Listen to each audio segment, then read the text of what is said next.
up.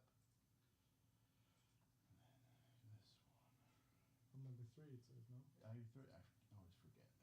I'll make the guess. This says number 3. Okay, perfect. Let's see if this pops up for us. There we are. Yeah, I got the notification. Voila. Clear. Yeah, someone got all my ID and all my information. They made a fake ID right outside of Philadelphia. And they went to AT&T. Yeah. Looked up my whole account. Yeah.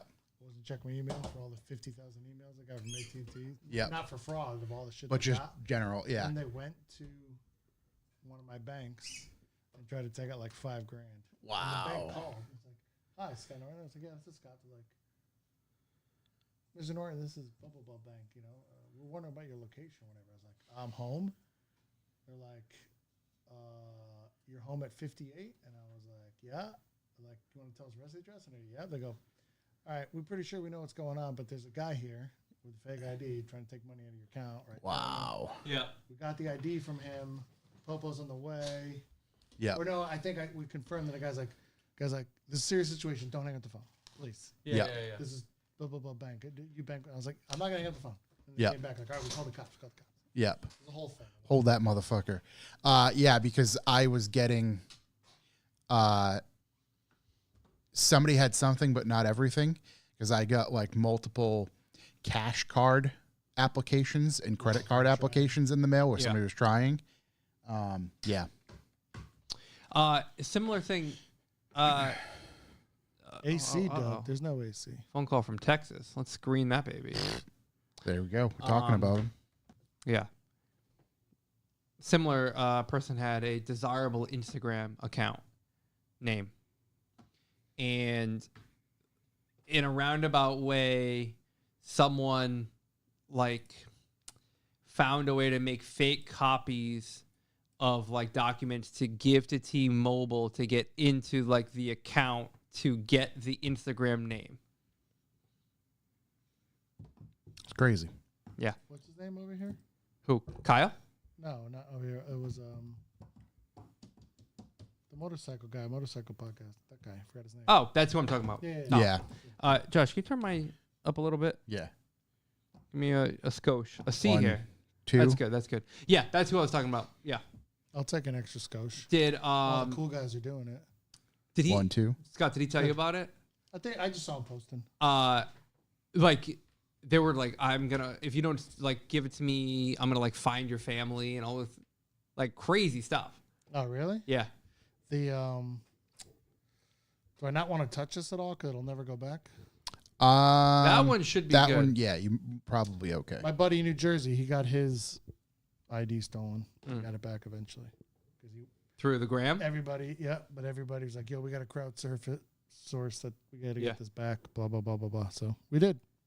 Yeah. It even went as far as being in touch with someone from Instagram to start trying to get it back. And it just was like, can't do it. Can't get it. Why? It's so stupid. Part of me thinks they probably deal with this all the time. Yeah. So they're probably like, Happens 10,000 times a day. we can make sure this person can't have it, but instead of giving it back to you, it's just going to be a nuisance. We can just make sure no one can use it ever. Eventually just cuts down on... How many issues? Yeah. Oh, Wade Darcy. Morning. Good day, mate. Wade Darcy finally got his stickers. I don't know if you... Oh, I saw it on the Facebook. The Jordan Yeah. stickers. I don't even know how long ago that was. I would say 4 to 6 weeks. I was going to say, it's definitely more How than a many month. times did you ship it with less than 3 stamps that it never got there? Once. So my logic was 1 stamp's in the country, 2 stamps is obviously going to be out of the country. That logic 3 was, steps will get it across the Pacific? Yeah, that logic was flawed. But he posted the photo and it had 3 stamps on it. I thought I remembered putting 4. Somebody needed one on the way. I thought I remembered putting 4 stickers on it, but he posted it only had 3. So, but it made it. It took ages. But because I sent them, I think I sent them the following week, and everyone else got them pretty quickly. Yep. And then, like maybe a week after that, it came like returned back to me. Not enough postage to get the Yeah. Aussie, mate? So, yeah. They took one stamp away at customs. Yeah, that was some expensive postage. It's one of those 1 for you, 1, 2 for me, 2 for you, 1, 2 for me. So that's good. Yeah. I'm interested to see where you put the stickers. Someone sent us a photo of the sticker of Jordan in a urinal. They got it in the urinal? In the urinal. That's a OG trick. I remember that way back when. Yeah. I don't know who was brave enough to try and get the hand in there. There's a way you can like... No, if it's been dry enough and like, you know you're closing up for the night and then you stick it in there, it'll be fully adhered by the morning. Oh, especially what I printed on was like an ultra high bond. Oh, adhesive. Strong seal. Yeah, Jordan lasts forever. Gorilla grip, gorilla glue. Yeah, it was ultra like acrylic based adhesive that it's going to be there forever. So they could have it immediate block. Yeah. Yeah, we're going to get into it today. Some hacking. Hacker man. Some hacking. I got to be honest with you. Although this looks like gaff, having no computer is the way. It works pretty good. Having no computer is the way. I seen a setup the other day of just 2 couches across from each other and the mics were in front. And I'm like, you know what? Yeah, dude. That looks pretty fucking comfortable. What do you need on your laptop? All my notes. But all my notes are right here. Mine too. Yeah. I have notes on mine. So when I started the show, I would type on my notes and I would print them and bring them with me. Your MapQuest directions to get over to East And then I was like, trying to, you take notes while we're talking, or I'd like want to add to things as we're talking, whatever. And I was like, this is too hard. So then I started on my phone, and then it'd come here, and I already had my work computer. So I'd be like, well, I just open that up, whatever. And then the computer says, it's just in the way. It's just in the way. Yeah, I would like to not have a machine in front of me at all. Well, as podcast daddy, you might need it. There's some stuff I got to reference. Chuck has his soundboard. One singular reliable person could handle everything. Wow, what does that say about you, Josh?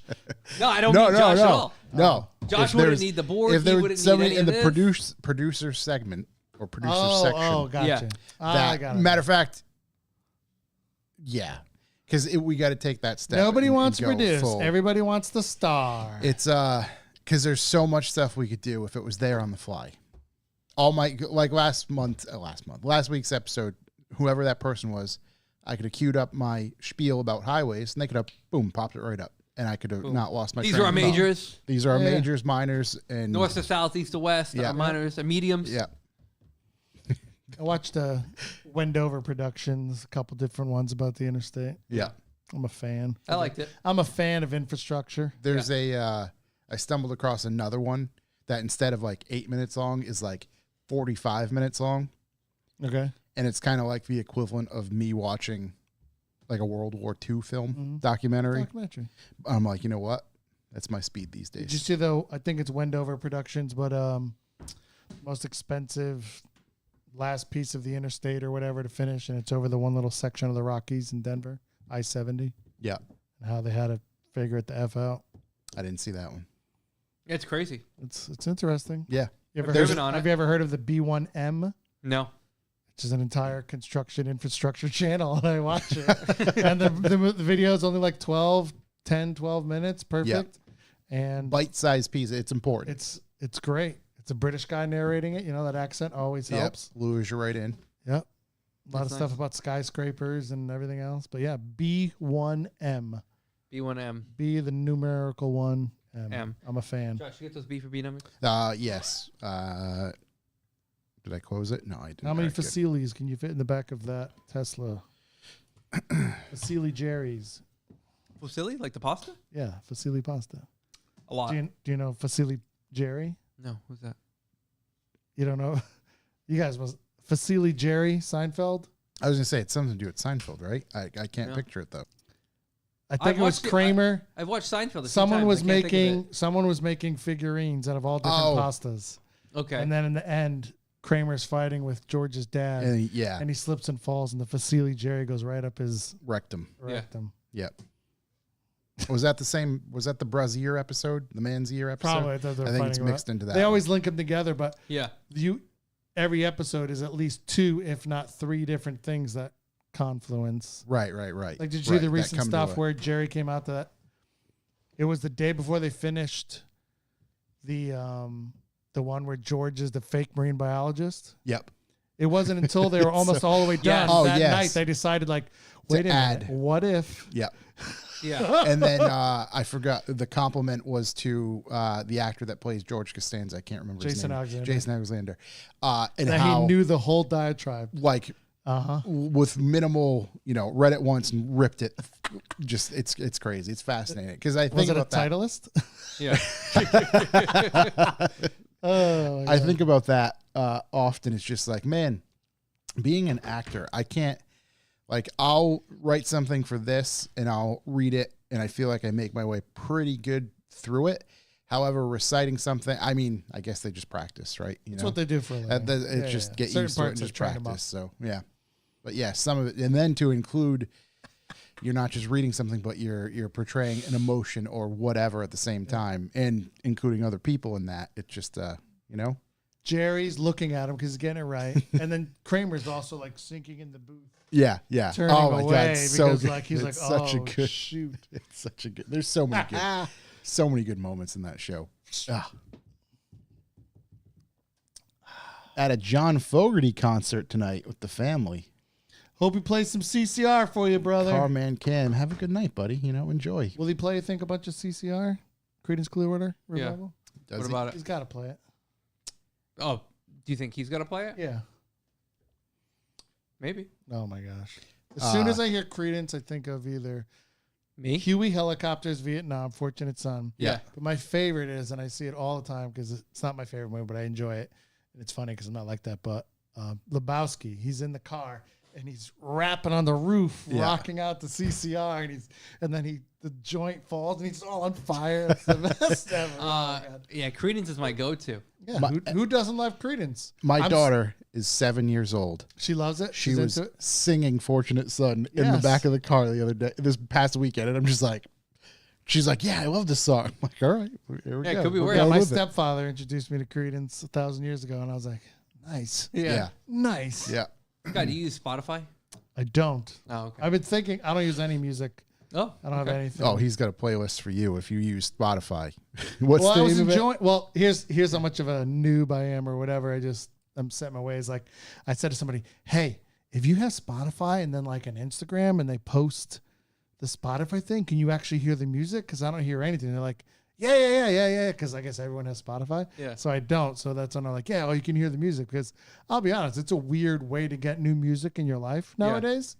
Yeah. And I think to myself, people I'm friends with on the Instagram are similar type people. Maybe they'll play something I like. I'm in a, like you said, it's a weird place for music because I'm at a weird place personally for music because Spotify has a DJ thing.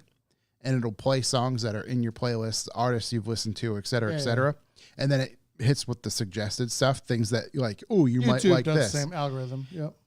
Everything it plays, I don't get 25 seconds in. Skip. I don't even give anything a chance. I can't figure you out. I don't know why. I'm just like setting your ways. It's rare that something keeps me going. If it has a beat, I'm into it. I'm a beat type guy. I'm an intro. It's got to like pull me in right from the intro. No. Like I heard like Creedence. Yeah. Right, you hear that, right, you're like, right. I'm in. Right. Yeah, but I picked up like two different I'm just gonna call dance music ones that some European guy had on his reel, and I was like, click, move over, go to YouTube. What is this? Oh, this is a banging track right here. Yeah, I'll steal this.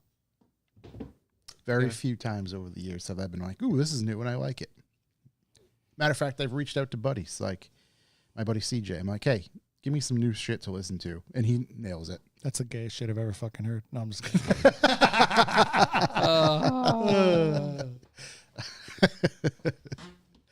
All right, I think we're ready. On that note. Pitts McGee. That's a wonderful name. Pitts McGee. See, I don't even know how to change my name on there because it's like my full name. On YouTube? Weird out of, that is a little weird. Yeah, that's how uncool is that? But I'm using my full legal name on YouTube. Is it just a picture of your face wearing Oakley's as well? No, I can't even get that. It's just an S. Yeah. All right, we ready? I'm cool, am I? And 3, 2, 1.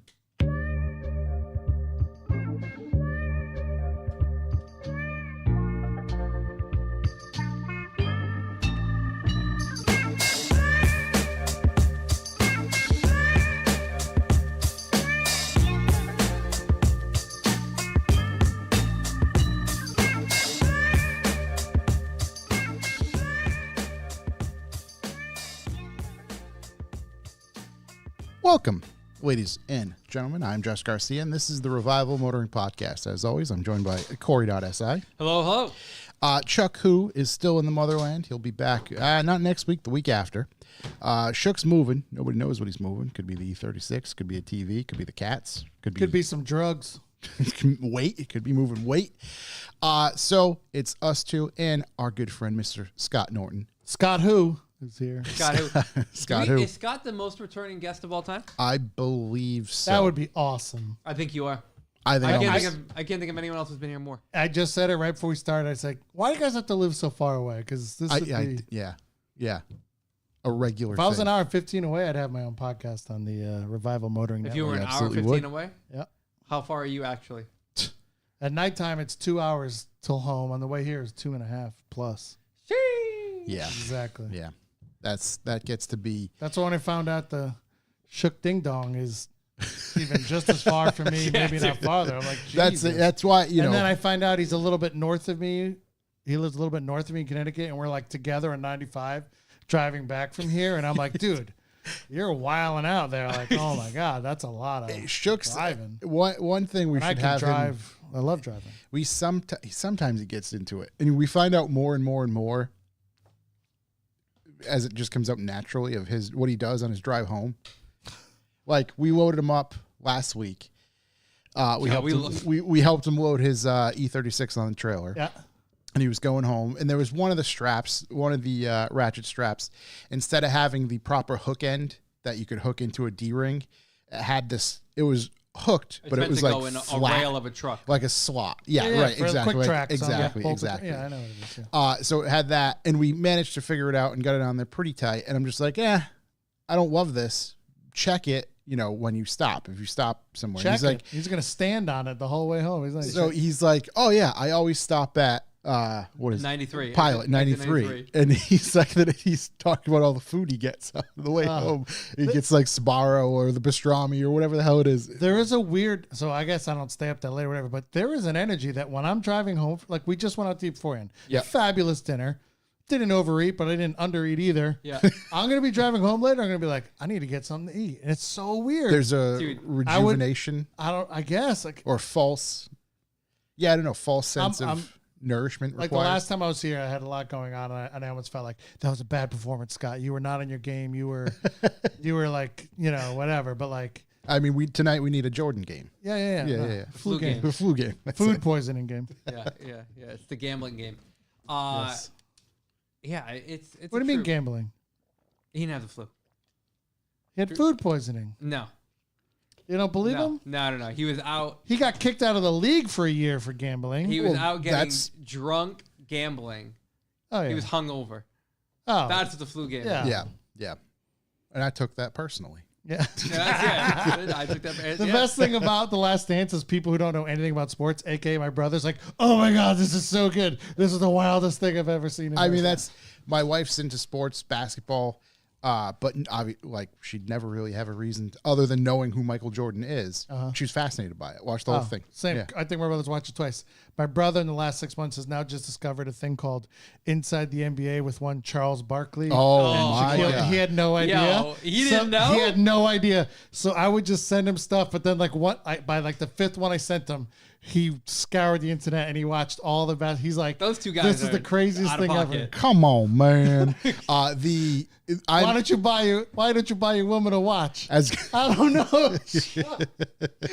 Because there's a clock in the stove. Oh my God. How do you get away with that? one of the as great as the ending of this NBA season has been. Go Celtics. They won. Everybody else, fuck you.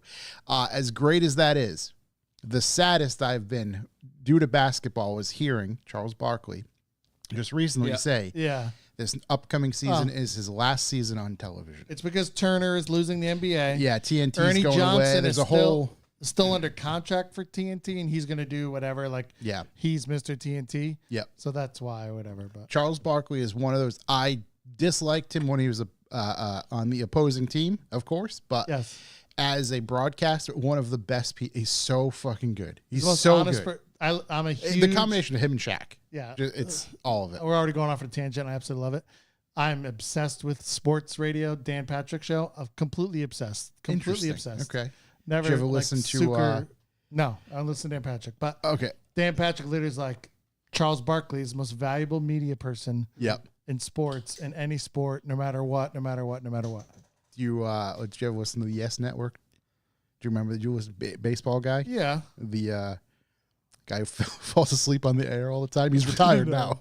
Oh, he was like one of the New York's main. I can't remember. I'm lost for words for his name. I might know his name too. Yeah, no. He's very. You could have swore he's either a sportscaster for the Yankees or in the Mafia, because he has that cadence and sound. The New Yorker. Yeah. Dude, oh my! Some of the funniest radio. And I don't even listen to him. It was just other radios playing his clips. Some of the best shit I've ever heard. So Connecticut, where I'm in Connecticut, I don't pick up any Boston anything. Yeah. But I could pick up all the New York AM sports stations. WFAN. That's what it was. Right. Mike and the Mad Dog. Yeah. Now the McMahon, which is like I just know it all. Anyways. Before we go too far Full off topic, tangent. have you ever seen Shaq's toes? Yeah.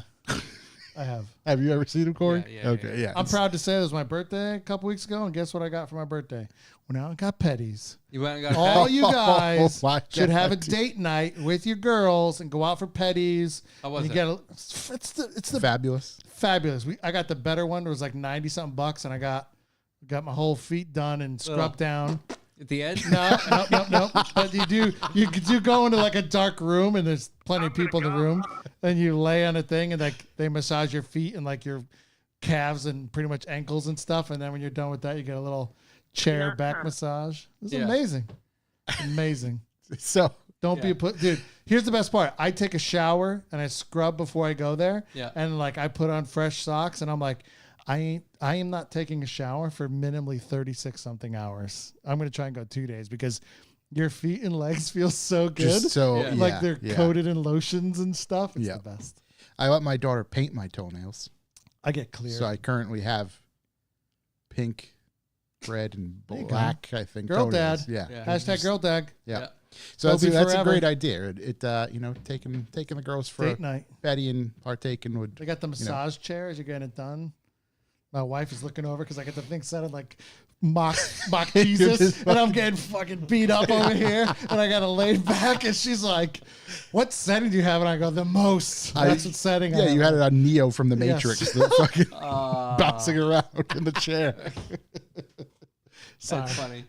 I love tangents. Oh yes. And for anybody who's listening that wanted us to get right into the cars, well, here we are. Tough shit. So. Actually, I didn't even go through on this week's episode. That's right. We're going to talk. Right We're going to talk. It's like 15 minutes of just nonsense. We are going to talk to Scott about his recent road trip in his Porsche. We're also going to cover some CDK hack news. We're going to talk about that. Anybody who's in the chat and can participate, if you are part of a dealer network and can give us some insight as things are being discussed, I would appreciate that. And we're also going to. I want to raise the question. And that question is, how will AI affect the automotive industry as a whole? There's from my point of view, there's a particular segment that's going to be drastically changed with AI, and it's not even car direct. Every time I see something AI, and all I hear is the Terminator song, "Doom doom doom doom, doom doom doom." Skynet is coming. What isn't there? Didn't some dumb outfit of the government name their thing Skynet too recently or something? I'm just like, I think it was like 5 years ago, but still, that's way too soon. Close enough. Yeah, I don't like that. When I was young when that first came out, the scenes when they go into the future and they show the robots running over all the skulls, I was scared. Yeah, matter of fact, I was scared. I'm still scared today. The scene where she's holding on to the fence and just turns to fucking ash. Oh yes. Yeah. Didn't like that as a kid. Sidebar. So another one. We're also going to talk about some automotive news overall and events. That's about it I have for right now immediately. If you want to support us, go to revivemotoring.com where you can sign up for the B for B. What is B for B, you ask? Well, that is Bucks for the Boys. We'll talk a little bit about that later on. On that website, you can find, hopefully, some other stuff for sale. I think there might be some stickers, maybe some, cheap shirts on there for the moment. To be honest, we are at a bit of a lull in our merch. I gotta pull some time together, figure some stuff out, get the donut shirts, what's remaining of them, onto the website, as well as some coffee offerings we have. I have a couple meetings coming up, hopefully in the next week, or phone calls rather, that will change some merch stuff as well as some plans for the rest of the year / this fall and things like that. We're really hoping to pull together some cool ideas that we have. So with that said, again, revivemotoring.com, you can check everything out there, or as you always do, follow our Instagram, Facebook, all that good stuff, because we post on that more regularly than we do on the website. So yeah, TikTok's my favorite with Revival Motoring. Is it? where we post nothing. You did for a hot minute. Yeah, for like 30 seconds. I still never. I don't really have TikTok. I'm just joking because I knew. I can't do it. I don't got the time. And they're probably going to take that away too, along with the drones. Oh, the Chinese have to give it up. They lost the lawsuit. That's true. That's true. Someone has to buy it. Somebody's gonna. Yeah, they're what's gonna happen. They're gonna change the name. Exactly. Somebody's gonna make an LLC. Whatever. Let's get right into. If you'd like to leave a callback number, press 2. Callbacks. What do you got, Josh? You pulled up the phone right away. I did. I wanted to. You got something handy? I'm trying to think. I know Something I have looks those. important. I know I have the little topics I wanted to bring up. Oh, chips reflection. Oh, yes. Before I forget, Crafting Cars happened a couple years ago. Yes. Zach D and Bootsy put it on. I believe it was at Tribus then. Another one's happening. That's right. Crafting Cars 4. So I don't forget this. Presented by Bootsy Gear. How are you tied up in your wire like it's your first day, Josh? No, what I the know hell are you doing? it's falling down. I like to keep a good base going, if you know what I mean. Crafting Cars 4, presented by Bootsy Gear and Heavy Metal Co. That's the rebrand of Zach's metal company. Nice. Is going to be presented Sunday, June 30th, rain or shine, from 9 to 11:30 at Dockside Brewery in Milford, Connecticut. Dockside. DJ Creative will be spinning some vinyl. And if you have gone to the past ones, I think you and Chuck gone to at least one or two of them. Yep. Yeah, I've gone to a few of them. They're a good time. Get there early because they usually fill up and fill out rather quick. Yep. I don't know the parking situation at the new location, but I'm sure if you follow Zach and fabulous view of the river. Is it? You've been? Yep. Is it the? I know Milford is born and raised, homie. Yeah. Is it I know what is everything. the Potomac? It's definitely not the Potomac, nor the Hudson. I think it's a Connecticut River. I think it's a Quinnipiac River. Quinnipiac. Okay. Dude, you know what? I have to know now. Now I have to look Dude, this it's up. the Potomac. I'm just throwing out rivers. I'm just gonna throw out the large. Mississippi. It's a large body of water. Is what I'm. Housatonic River. Whoops, not Excuse me. Housatonic. Housatonic. All right. Housatonic. That's kind of big word. Brett Sloan in the chat. He's Sloan. going. He's going. Slowly. Oh, hold on. Take the RS 4.0, Brett. Oh, of course, we have another guest. We have a new guest a little coming bit of in. a later arrival, but he's here. He made it. Oh, he's always here in spirit. Perfect. I lost that. But yeah, go check out Zach D's Instagram or follow Bootsy. I'm sure they will post more about it. I don't know if they have an Instagram directly for it. I can't remember. No, they're kind of trying to keep it low key. They don't want it to blow up too much. Because the last one I went to, it was a mob. mob scene. Yeah. So, it was a good time, but it was mob. That's why Mike in Formula None needs to do something with a big spot. He's last spot he had was big. Did you go to that? Yeah, no. They went to the Mark Mike's II. next one. Yeah. Needs to be just as big. You know what I mean? Yeah. You got to have a big spot. This dockside is not big enough. I'm telling you right now. For whatever they're doing. Yeah. They know enough people for personal invites that the parking lot's going to be a problem. Right, it's going to be a bit of a Get there. A sick view of the Huey. Get there early. The Potomac. If you want to look at the Potomac. What's the Great Lakes? The Great Lakes. You want to peep them Great Lakes? Yeah. Get there early. Oh, jeez. The Atlantic. I think Paul McGraw lives right by the Potomac. I don't even. Where is the Potomac? Why do I even know that name? You don't know why you don't know why you know of the Potomac. Potomac River. Quarter. Maryland. Okay. Yeah. All right. That makes more sense. George Washington. Yeah. Yep. Makes more sense now. It's all coming together now. It's really piecing it together. Yeah. A plus 2 equals Q. Never mind. Moving right along. Who else has callbacks before I get into my geographical prowess? The Civic runs. Ooh. That was a big one for me. But does the horn blow? The horn does not blow yet. Exactly. Still working Yeah. on that. Does it That's in all fact needed, have a Josh. horn? The horn does not blow yet. Wait, is there a horn in the car? There's no horn in the car. Then that's clearly the not. wiring is all in place. Finally. There's wires for a horn. Yeah. It's wires for a Didn't horn. Didn't it start out though? That was just the actual physical horn you needed. You didn't need That's wiring. what I thought. Oh, okay, you're right. So the wiring came out of the steering column, went along the firewall to the passenger side of the cabin, but never went out to. It terminated somewhere over there.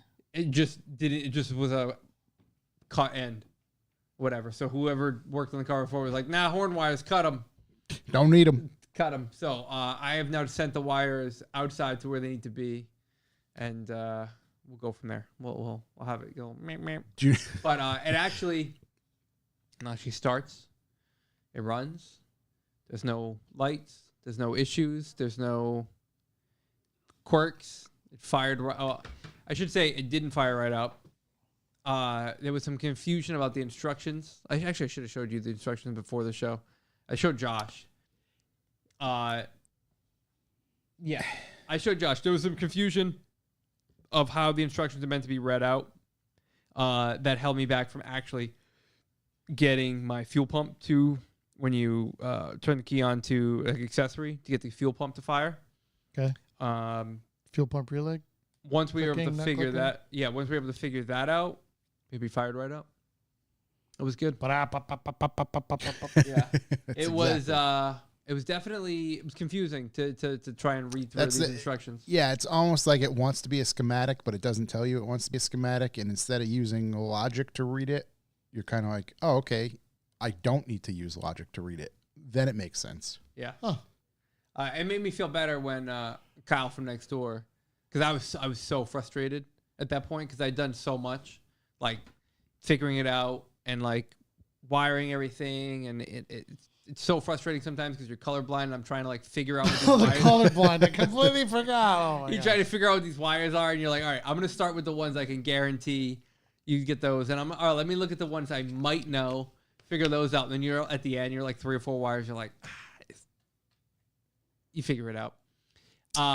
And I showed him what the instructions were, and he was even kind of like, like what are we missing? Like there's definitely something missing here, because if you don't, even with the accessory on, you're not hearing the fuel pump kick on. So there's something up with that he even noticed. We plugged in the cluster. He even noticed that the check engine light wasn't coming on when you turn the accessory on. So we knew something was up. Something wasn't getting power. Yeah. So once we were able to figure out what these instructions actually meant, then boom, boom, connect that, and then check engine light on, turned off, accessory on, fuel pump turned on. This is like language of rye wire. Yeah, it's just words, but it's the way it's laid out on a piece of paper. Yeah, the layout is just when you're told like, oh, you're supposed to look at it this way. It's like, oh, okay, I get it, but it's not very, clear. What? Why don't we just go with the industry standard? Yeah. Right. That's exactly yeah. Even like help out young kids, maybe learn the industry standard or something. Yeah. So everything else was totally logical with it, but this part was just like, oh. And I think it didn't help that you were at, let's call it the goal line. You know what I mean? Oh my God, because you're so close. You're right there. Like the work's done. The work's done. Yeah. You know, on TV and YouTube, it starts every time the first try. Right, first try. Yeah. I probably took like maybe like 3rd or 4th in order to. First time I put the key in and it's like beep beep beep beep beep. I'm like, money. I look over the ECU. It has a key sense, so it's definitely going to start. Yeah. Okay. I look over the ECU. The ECU lights are on. I'm like, we're He fucking. slaps the roof. I was like, I'm fucking good. Have I got an engine to start? For you? Dude, I turn the key. It doesn't even click. It's just like nothing. Did the noise stop when you turn the key? Yeah, Okay. That's a good sign. So yeah, then I was like, all right, let me go back. I was missing a few grounds. I temporarily attached those. Of course, you're missing grounds. You can never have enough ground. Yeah, I fixed those. Then I put the key in, and then I was like, okay, I don't hear the fuel pump. Then we had messed around with that a little bit, jumped a few different things, tried again, and the car was cranking now, but wasn't starting. And then finally we figured out what that stuff meant on that sheet, and we didn't even connect them. We just kind of used like a jumper wire and fired right up. So Nice. Thank God it didn't just fire. well, I was saying Fire. I was like, what's the worst that happens? Fire. That's the worst that happens. Fire. Yeah. Yeah. I was like, at that point I was You're like, winning. I was like, hey, fire might be worth it. You're winning the battle. Yeah. But the war is not over. Now, reassembly now is The war isn't over until I hear that horn go beep beep. Yeah. Meep, meep, as yeah, it fucking. the horns. The thing is, I gotta make a horn bracket. The horn bracket's totally missing. Do you know what kind of horns you're running? Just super tones. Okay. Yeah. Just After all this, you're not going to get a nice OEM Honda one? That's what I wasn't sure of. If you're going to have to hunt. I didn't know if you had to even. Nah, Are you getting blue like Hellahorn ones? Like no, you like can the just buy Subaru black. guys have You can just buy black red now. ones. Do they make blue ones? I mean, you drive a lot of smaller, older '90s cars. Mm-hmm. When you're on the roadway and everything around you is 4 times the size, I feel like I need something a little I louder. agree. But again, most German cars, they always have a high-low. Yeah. So it's much louder. Yeah, because the Polo's loud. Right. The The there's a Polo's high-low. Yeah. German cars all have, I think it's like a German TÜV, the Yeah. TÜV law instead of the German TÜV instead of the US DOT. I think it's Yeah. like you have to have a high-low double horn. Yeah. But yeah, so I would just throw those in there. You can get black cages on them, so this way you won't even see them. But the actual horn mount's missing, so I gotta, I don't Well, if know, you're putting those horns on, you should be making your own custom one anyways. bend some together. But you guys got them installed in the factory location. Okay. That was nice. So we'll see. But yeah, that's that there. Horn blows, does the driver? Oh. Oh, yeah. So that was a big moment this past weekend. Got a ton more. I got all new grounds made for all the lighting. I was explaining to Scott before the show started that the previous headlight harness for the car all shared one ground. Little 18 gauge ground. Yeah. Yeah, just about. It shared one ground Is for it? No. headlights, corner lights. The parking lights weren't even wired in. There's no HID in that, is there? No, it's an LED. Okay, just all right. Yeah. It's an LED. Oh shit. It was the 90s, bro. Yeah. I wasn't quite sure if they were different headlights or something. And the ground ran from the driver's side along the core support to the passenger side and was just grounded on like this little stud, not even a stud, like this bolt that someone just threaded into the side of the frame rail. They found a hole. Yeah, interesting. You're moving and shaking. It's coming like, right along. Kirchhoff's law of voltage. You can never have enough ground. And say you have 4 gauge power going in. Yeah. You have to have at least 4 gauge ground. Yeah. 4 gauge You power. could have like a 0 gauge ground, it won't be a problem. But Yeah. the ground always has to be same size or bigger than the positive. Yeah. It's a good rule. It's a good rule. I'm a MECP first class installer certified from like the 90s. What is that true. abbreviation mean? Mobile Electronics certified partner Professional? or something. Yeah, professional. That's it. Professional? There Was we it? go. What the There hell? was like basic installer, there's first class, and there was major. What master. What place did you work at again? It's called the Sound Company. Okay. Yeah, buddy. Nice. I got a job CNC there. Music Factory? No. I got a job there very young, Yeah. and that was the first job I got where like, oh shit, this is how the real world is. These some wild ass dudes up in here. Oh, there's some wild things happening that I know. Wow, whoa, really? Yeah. Like one day I walked out of the bathroom and I got punched right in the face, right in the nose. Really? Blasted. And I was like, what, yeah, that's a place. This was by my coworker at a place of business. I don't know what's going on exactly. Yeah. Nothing. That's my buddy too. Like, was this jail? Was this a work release program? I have no idea. It was wild. It was You wild. never found out why someone punched you in the face. Somebody, my buddy Big Ron, he was like, "Oh, I think Jay's having a bad day." I go, "Clearly, he just blasted me in the face." Dude, that is fucking wild. I learned about like people carry guns. Like I never was exposed to like guns and stuff. And like, there's a guy like wedged himself under a dash and his holster's like hanging out of his pants and his gun. And I'm like, that's gotta have that gun under there to get that remote start installed. Dude, I mean, that's what like that's a. You never know when you're gonna have to draw. So that's like, oh my god, you can't just keep it in your toolbox for a moment, so it doesn't actually shoot. Here's a good one. So I'm really young. I don't even know. I was 20. I don't even know. But like my first head pop job, which is car stereo. Like, oh, Scott, job, go down and get it. You go down front to get the salesperson. You got to drive the truck up around back. Or it was a Jeep. I go down there and it's like a stick.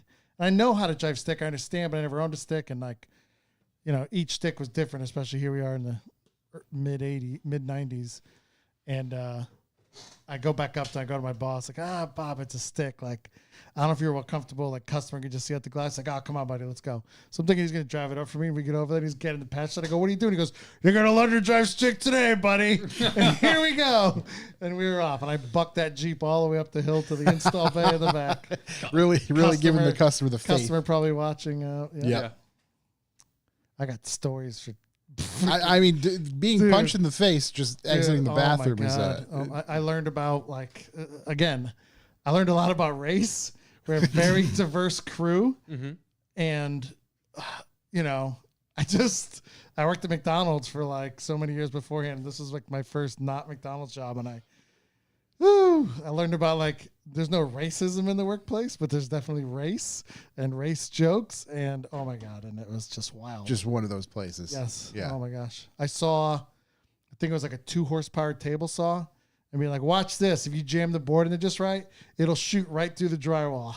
What? And then I watched the freaking board go right through 2 sheets of drywall, didn't hit the stud, and like, oh my god. Yep. Yeah. Wild stuff. It's certainly a fucking wild. wild. Don't let the smoke out. Have you ever heard that? Yeah. Yeah. Like that's where I learned that one.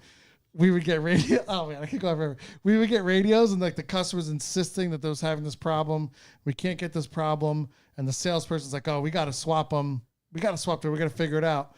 And they would be like, Jack was the assistant manager, whatever. Like, Jack, let the smoke out, and we had this test bench, and you could crank up how many amperage it was. Yeah. And he would crank up, and he would clip on a ground alligator clamp to the chassis of the radio, and he would take a 4-gauge positive with like 300 amps, and he would just rake it across the circuit boards, like just sparks flying. He's like, I think it's going to be under warranty now, and it's not working anymore. And then it was like, hey, you got to let the smoke out of that under warranty. Okay, you got it, bud. Oh my god. Wow. The car stereo installation Olympics.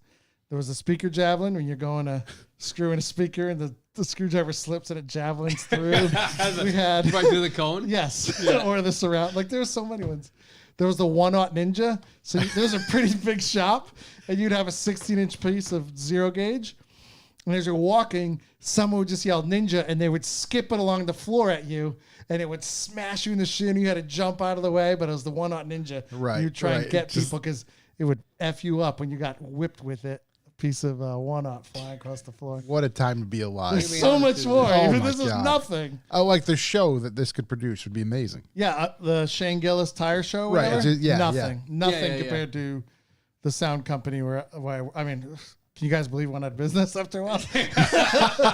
Can you believe? Yeah, Oh my God. Oh, there's so much. Well, nothing that 1/0 exciting Ninja going is on pretty here. gnarly. Nothing that exciting is going on Sorry. here. I'm just making Tangent. This just is the podcast. making my is own tangent. grounds. Making my own grounds. Yeah. A little Making heat sure shrink. they're all good. I've been experiencing with heat recovery. Heat recovery tubing. Heat recovery tubing, as Scott has taught me. Yeah. Making my own grounds for these things. I already said that actually. Different grounds. I had engine grounds, wiring, headlight grounds. Making all those. Those are good. Wiring some of the stuff in. My soldering has gotten significantly better just by forcing myself to do it. I've yet to test them, Josh, but I want to. You want to yank on them? And No, just no, see? no. Oh, There's.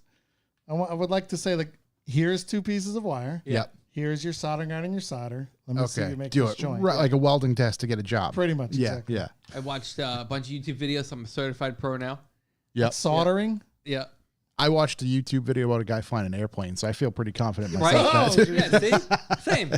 Same. What's the worst that could happen? Easy Saudi nationalist. What is the worst that could happen? It's a lot. No, for soldering, I think you're okay. Yeah. You just come cold solder undone. joint? You're gonna have amperage problems. Be all right. This will be all right. Yeah, it'd be all right. A little resistance builds up. There's an arc, melts something.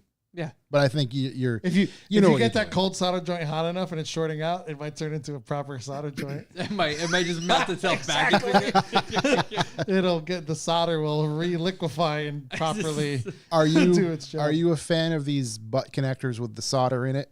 No, there's absolutely no way it can work because Okay, that's this is why I want to test him, and I don't want to give away the answers to the test because that's not how solder works, and it would get so hot. There's just no way. There's no way it can work. There's no way it's good. There's no way.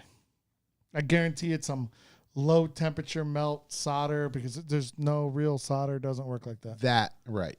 Nobody. I don't see Heat shrink butt connectors. They make good ones with even adhesive. Like Yeah. amazing. Yeah. Those are like something I wish we had back in the day. No. The ones that I'm talking about, butt connector, they just tell you to land the wires inside, No, heat it up, and you're good. It's fucking. like, The heat shrink would literally melt into a liquid before and the solder. fall Yeah. off. Yes. Yeah. There's no way. Because think about I'm like 325 degrees Celsius, right? Think Is that what your little electric USB soldering iron? Yeah.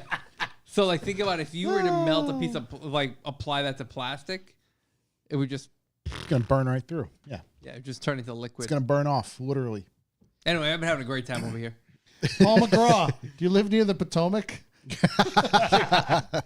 Yeah, I've been having a great time over here.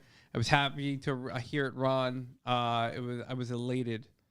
Some may say. Donnie next door that works with Kyle. He said the look on my face when it actually started after we figured that stuff out was priceless. You got the props. When did you take it apart? He needed the horn, Josh. Oh, I know what he needed. I'm just Time when. and I date. can't remember Time and when. date. He's got to go back to the pictures. I see will when that tell picture was taken. you exactly when I took it apart, and I'll be able to tell you pretty quickly.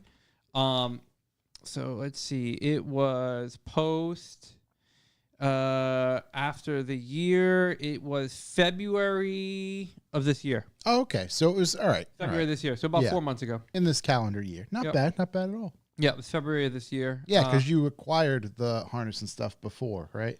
No.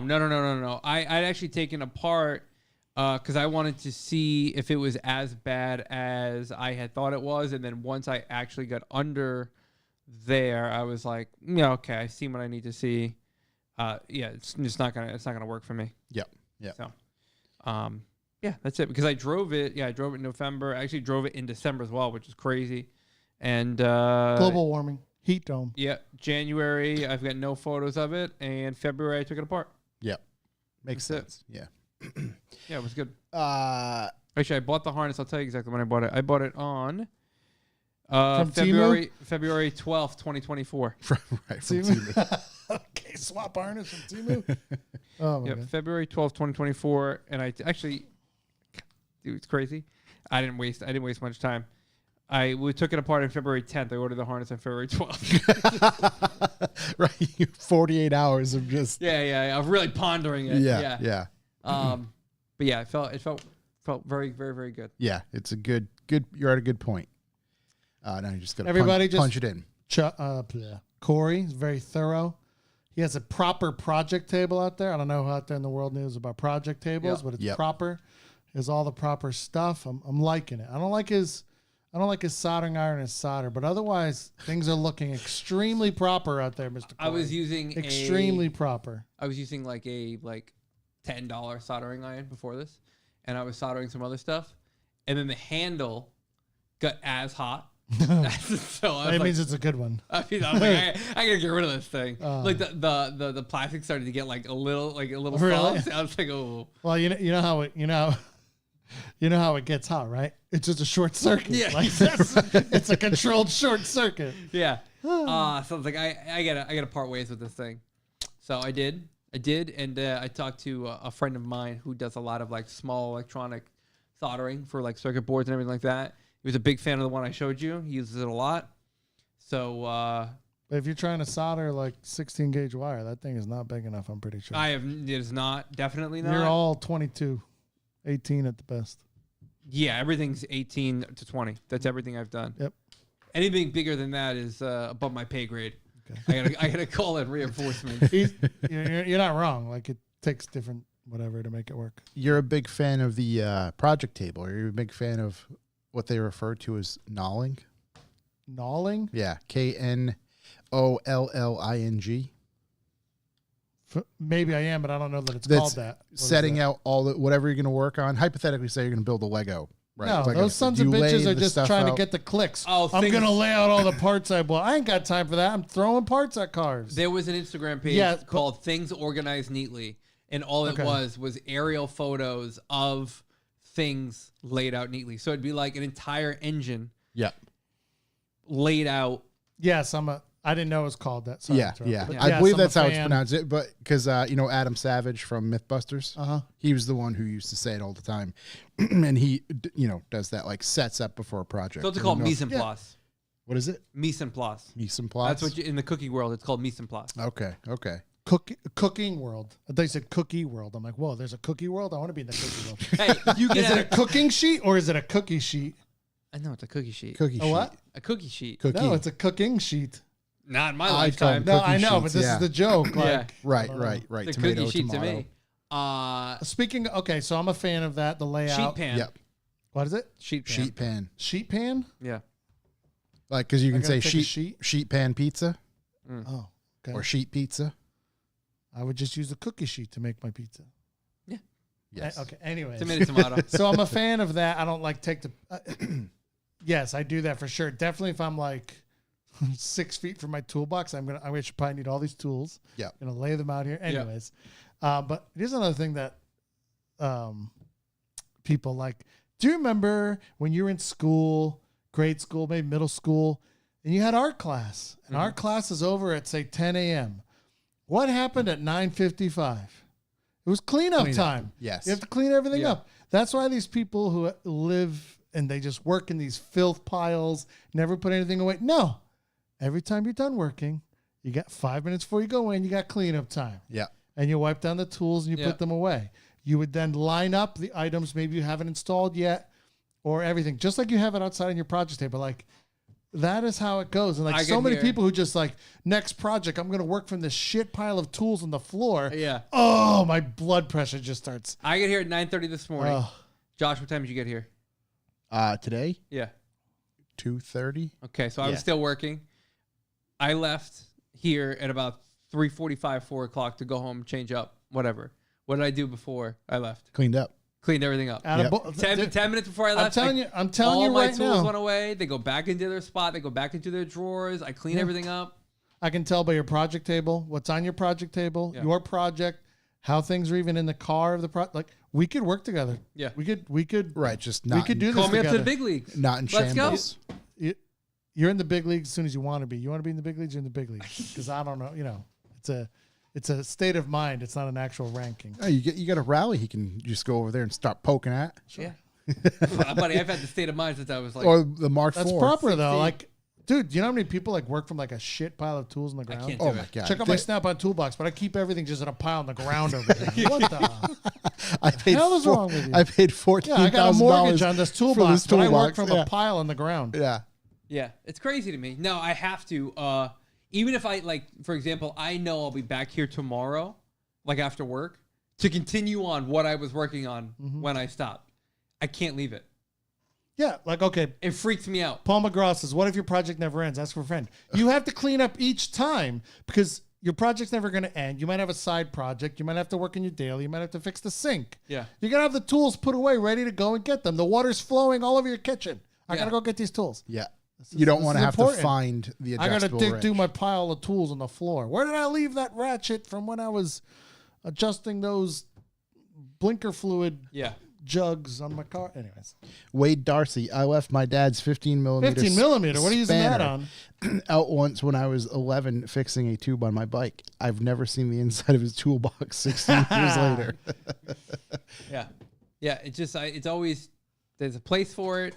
I've got a spot for every tool I own. Same thing. Inside that box. Same thing, bro. It's got to go back. I'll be back tomorrow. I'll take out what I need and go from there. Yep. Folding plastic tables are my favorite. I have so many of them, and I have all different sizes for all different size projects. I'm such a nerd. I think it's the squares are my favorite. If I could have a square one, I think it's my favorite. There was like the little squares, right? Yeah, like a 4x4 is like a card table, like a 4x4 mother. square. My mother-in-law's cleaning out her house and just like in the shed. She's like, oh, whatever. And there was like a smaller one, only like 18 inches wide, but like 4 feet long, And I was like, oh, can I have this? And they're like, yeah, there's crap all over it. And I was cleaning my car the other night and I washed it all down, my simple green. I detailed my new project table. Yeah. I've got I've got an aluminum folding one from like the 70s at home. Nice. It's the best. It's the best. I'll pick you up and powerball you through right through the table. WWE style. What else do I have here? Oh, I've been trying to decide now that the Civic is actually nearing its end. Do I want to work on the Polo or the BMW next? What does the BMW need? It needs. It was a pretty solid car before he became an electric noob. Rear. Right, sounds like you are now. I am. Rear control arms, ball joints in the front, and AC compressor. Here's a question: AC compressors. What's gonna sucks? What's gonna give you the most bang for your buck? If you fix the 1 Series, what are you gonna do with it? Probably drive it. Lock City Drift. No, probably drive it. Maybe try to do one track day like I do every year. Yep. Yeah. Okay. And if you fix the Polo, sell it. And I mean the Polo. That's like you need a structural engineer. You need to get involved. There's some. You've learned to solder. You need to learn to weld to fix up the Polo. How are you need with to become lead? a tube. Ooh. A tube fact. I got a welder in the car. I'll bring it right in. You got a welder in the car? I'm not even kidding. What's his name? Rico? Yeah. To be fair, it's probably the equivalent of your USB soldering iron. But from a welding standpoint, iron? we got it. We should film this It's at the here. end of me testing it. We can practice. We can practice with it. We can have Travis come over, try to show us a thing or two. Yeah. I'll huff some gas from the Do you nearest guys know air about gas. seamed and non-seamed butt connectors? I know about butt connectors. Yeah. You do? Yeah. You understand? What's up Yes. with seamed? What do we got? Who's got a phone call coming? That in? was McGraw. You mean like on the actual connector if there's a seam in the The metal part. yeah, the actual I picture it like a fork connector, a spade connector, if it's seamed or unseamed, like where you Correct. put your crimp. What tool are you? If it what folds into itself like okay. All right. No. I got no, there's a seam there. There's a seam, right? and that seam, seamed or not seamed, means which tool you crimp it with. Okay. I see here. Are you familiar with ferrules? Yeah. Big ferrule guy. You're a big ferrule Big guy ferrule for your guy. for your fluid connections. Just make things as difficult as possible. Oh my god! I mean, the ferrule is part of like an AN connection, beginning of time, whatever. So there's the crimp style where it's just two whatever, and you crimp it. Yep. There's the other crimp style where it has like a part that would say go into it like Yeah. this. Yep. The seam style is for that style, and the seam has to go into the big U in the center, and this part hits on the top, and that's your thing. Yep. Because when my testing, you crimp it wrong, and they're If you literally yank. like hanging from it. Yeah. And if you crimped it right, you literally could hang Yep. on a piece of 22 gauge wire. Yep. With a Just butt not connector. pull I itself believe out. that. Yeah. Yep. I believe that for sure. I don't think anything I did is that strong, but I don't think it needs to be. I don't think it needs to be. You've got additional ground, so you've won my vote. Right. Yeah, yeah, yeah. If it isn't, it's going to go to ground. You'll Yeah. be good. Or a ground. I've got somewhere. a lot of extra grounds going on there. Yeah. Yeah, buddy. But no, in all seriousness, I just thought of another. I think if you fix the pole and get rid of it. Yeah.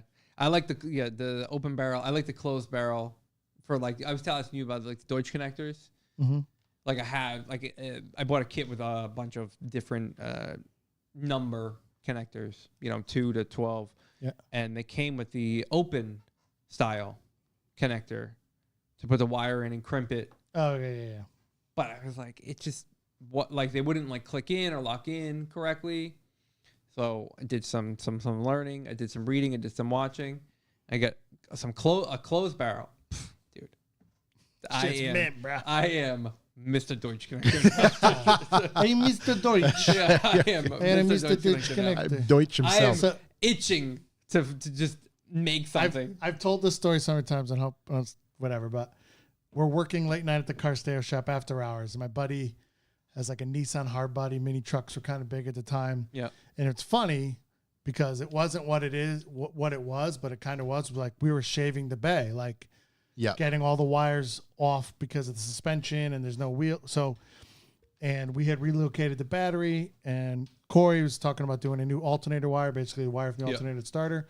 Same thing. We got to change it on this hard body and, we have access to the whole shop. Take whatever you want, huge rolls, connectors, all the best stuff. And like made a whole new harness. And like, it was just like clunk, clunk. It wouldn't crank over. All these problems, we're chasing them down. And like, we're thinking, the starter, go to the store, buy a starter, put the new starter in, clunk, clunk. Like all these weird, let's get a different battery, clunk, clunk. And there was a guy, and he used to be the shop manager, but something happened, he left, and he came back just an installer. His name was Johnny Diode. Okay? Johnny Diode has a strut to him. He has glasses. Yeah. So we've now replaced the starter of the battery, and we're, it's like 9 o'clock. I don't even know what he's doing there that late. And he literally sashays by with this walk, and he's like, you need a bigger ground. And he just keeps walking, right?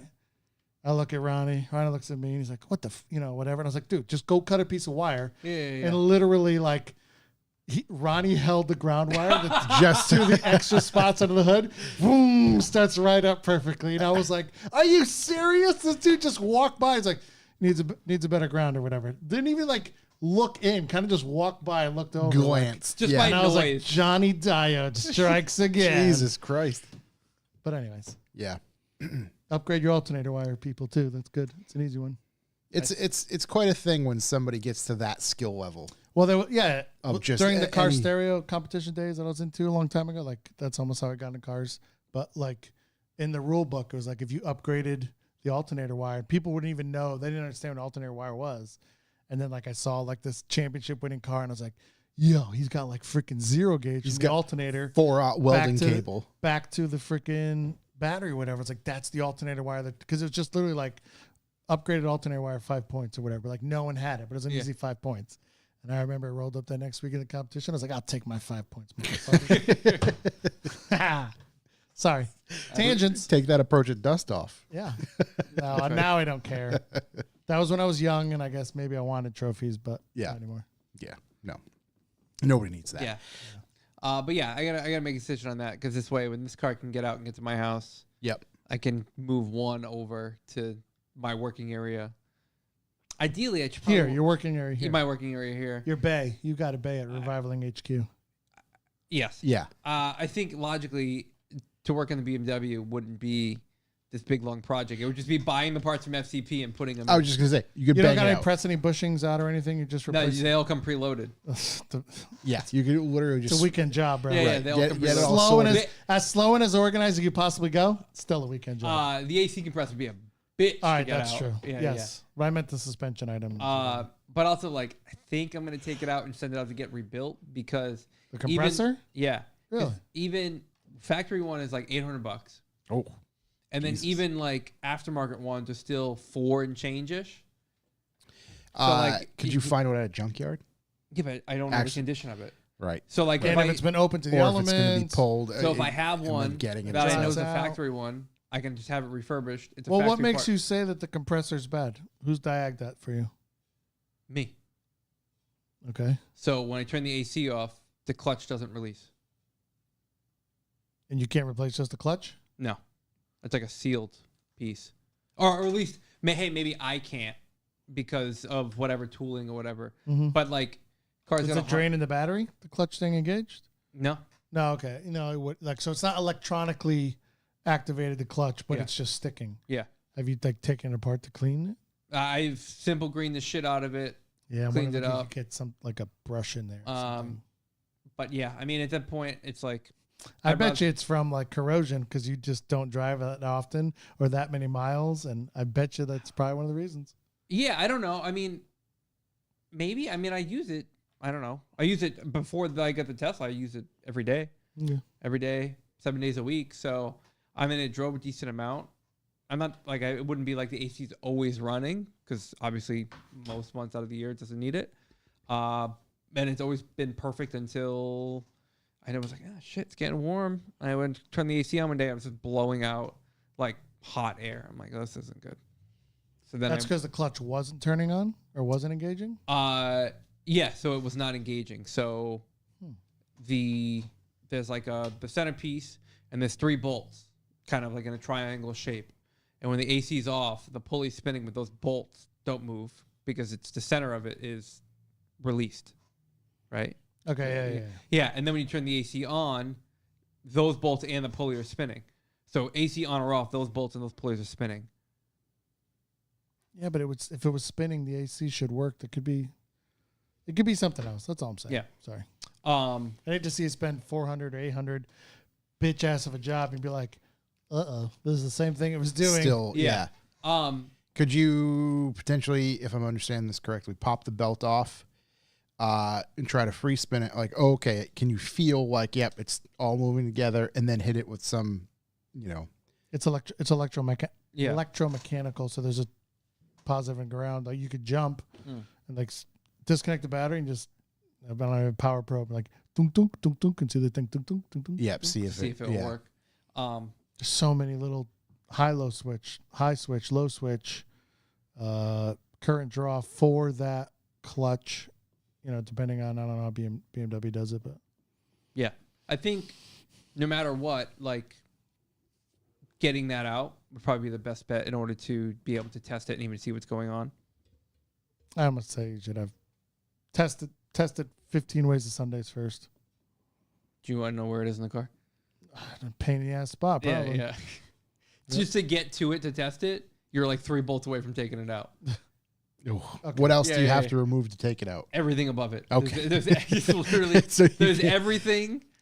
You might be able to find the 2 wires coming off the clutch where they go into the harness to then and then just jump in. I guess if I had it up on a lift and took all the plastic trays out underneath, it'd probably be easier to get to actually from the bottom than it would be the top. Right. That'd be true. Yeah, to get to from the top, from the bottom. Because sometimes they put these things so low in the car, you're like getting it to it from the top is next to impossible. Yeah. I kind of agree with you on the Polo though, because when last time I was here or whatever, we were going over the whole geometry and the everything's going to take, and they changed it and the radius arms. Yeah. When you told me all this, I was like, yeah, this fucker's got to go. It's great. It's just I've like had my enjoyment with it, and there's enjoyment that someone else can have with it now. Because like I'm doing the same thing all the other owners have done, where like they haven't used the car.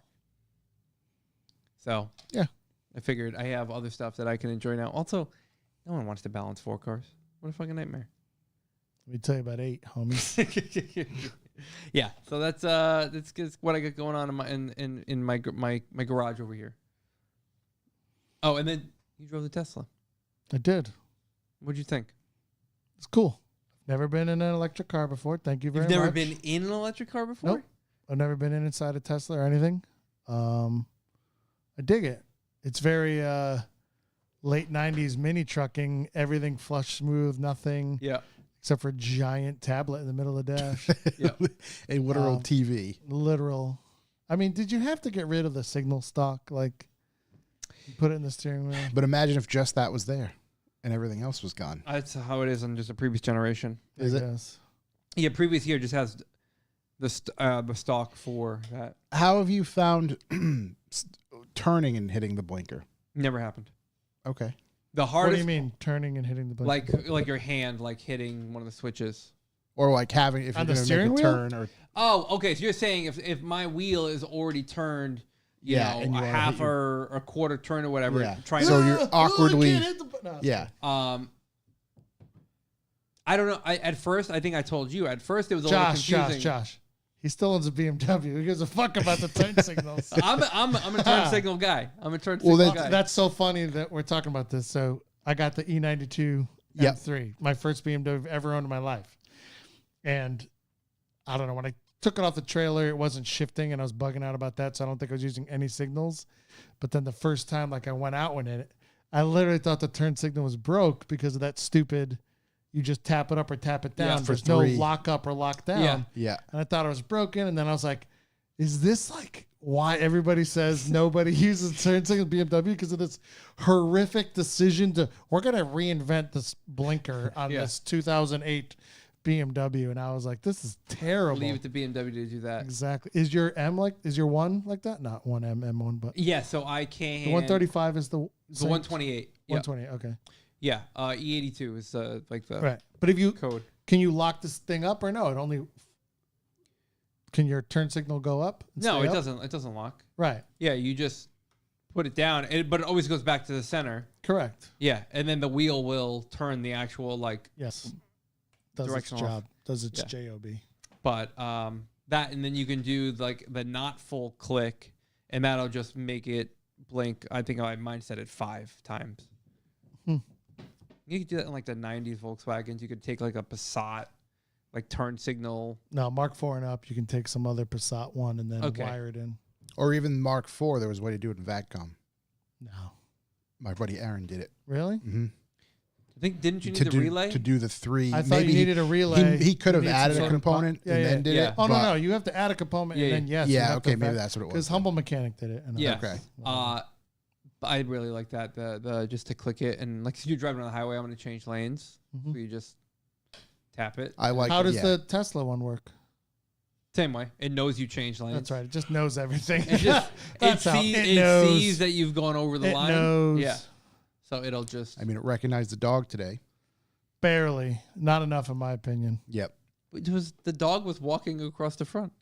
No, it wasn't until the last second, till it was past us, that you saw it for a split second on the side of the guy. I think it's because he was on the other side of the We could have seen the dog taking the shit on the other side of the street if it was a good Tesla. But no, we had to wait till the dog walked in front of us.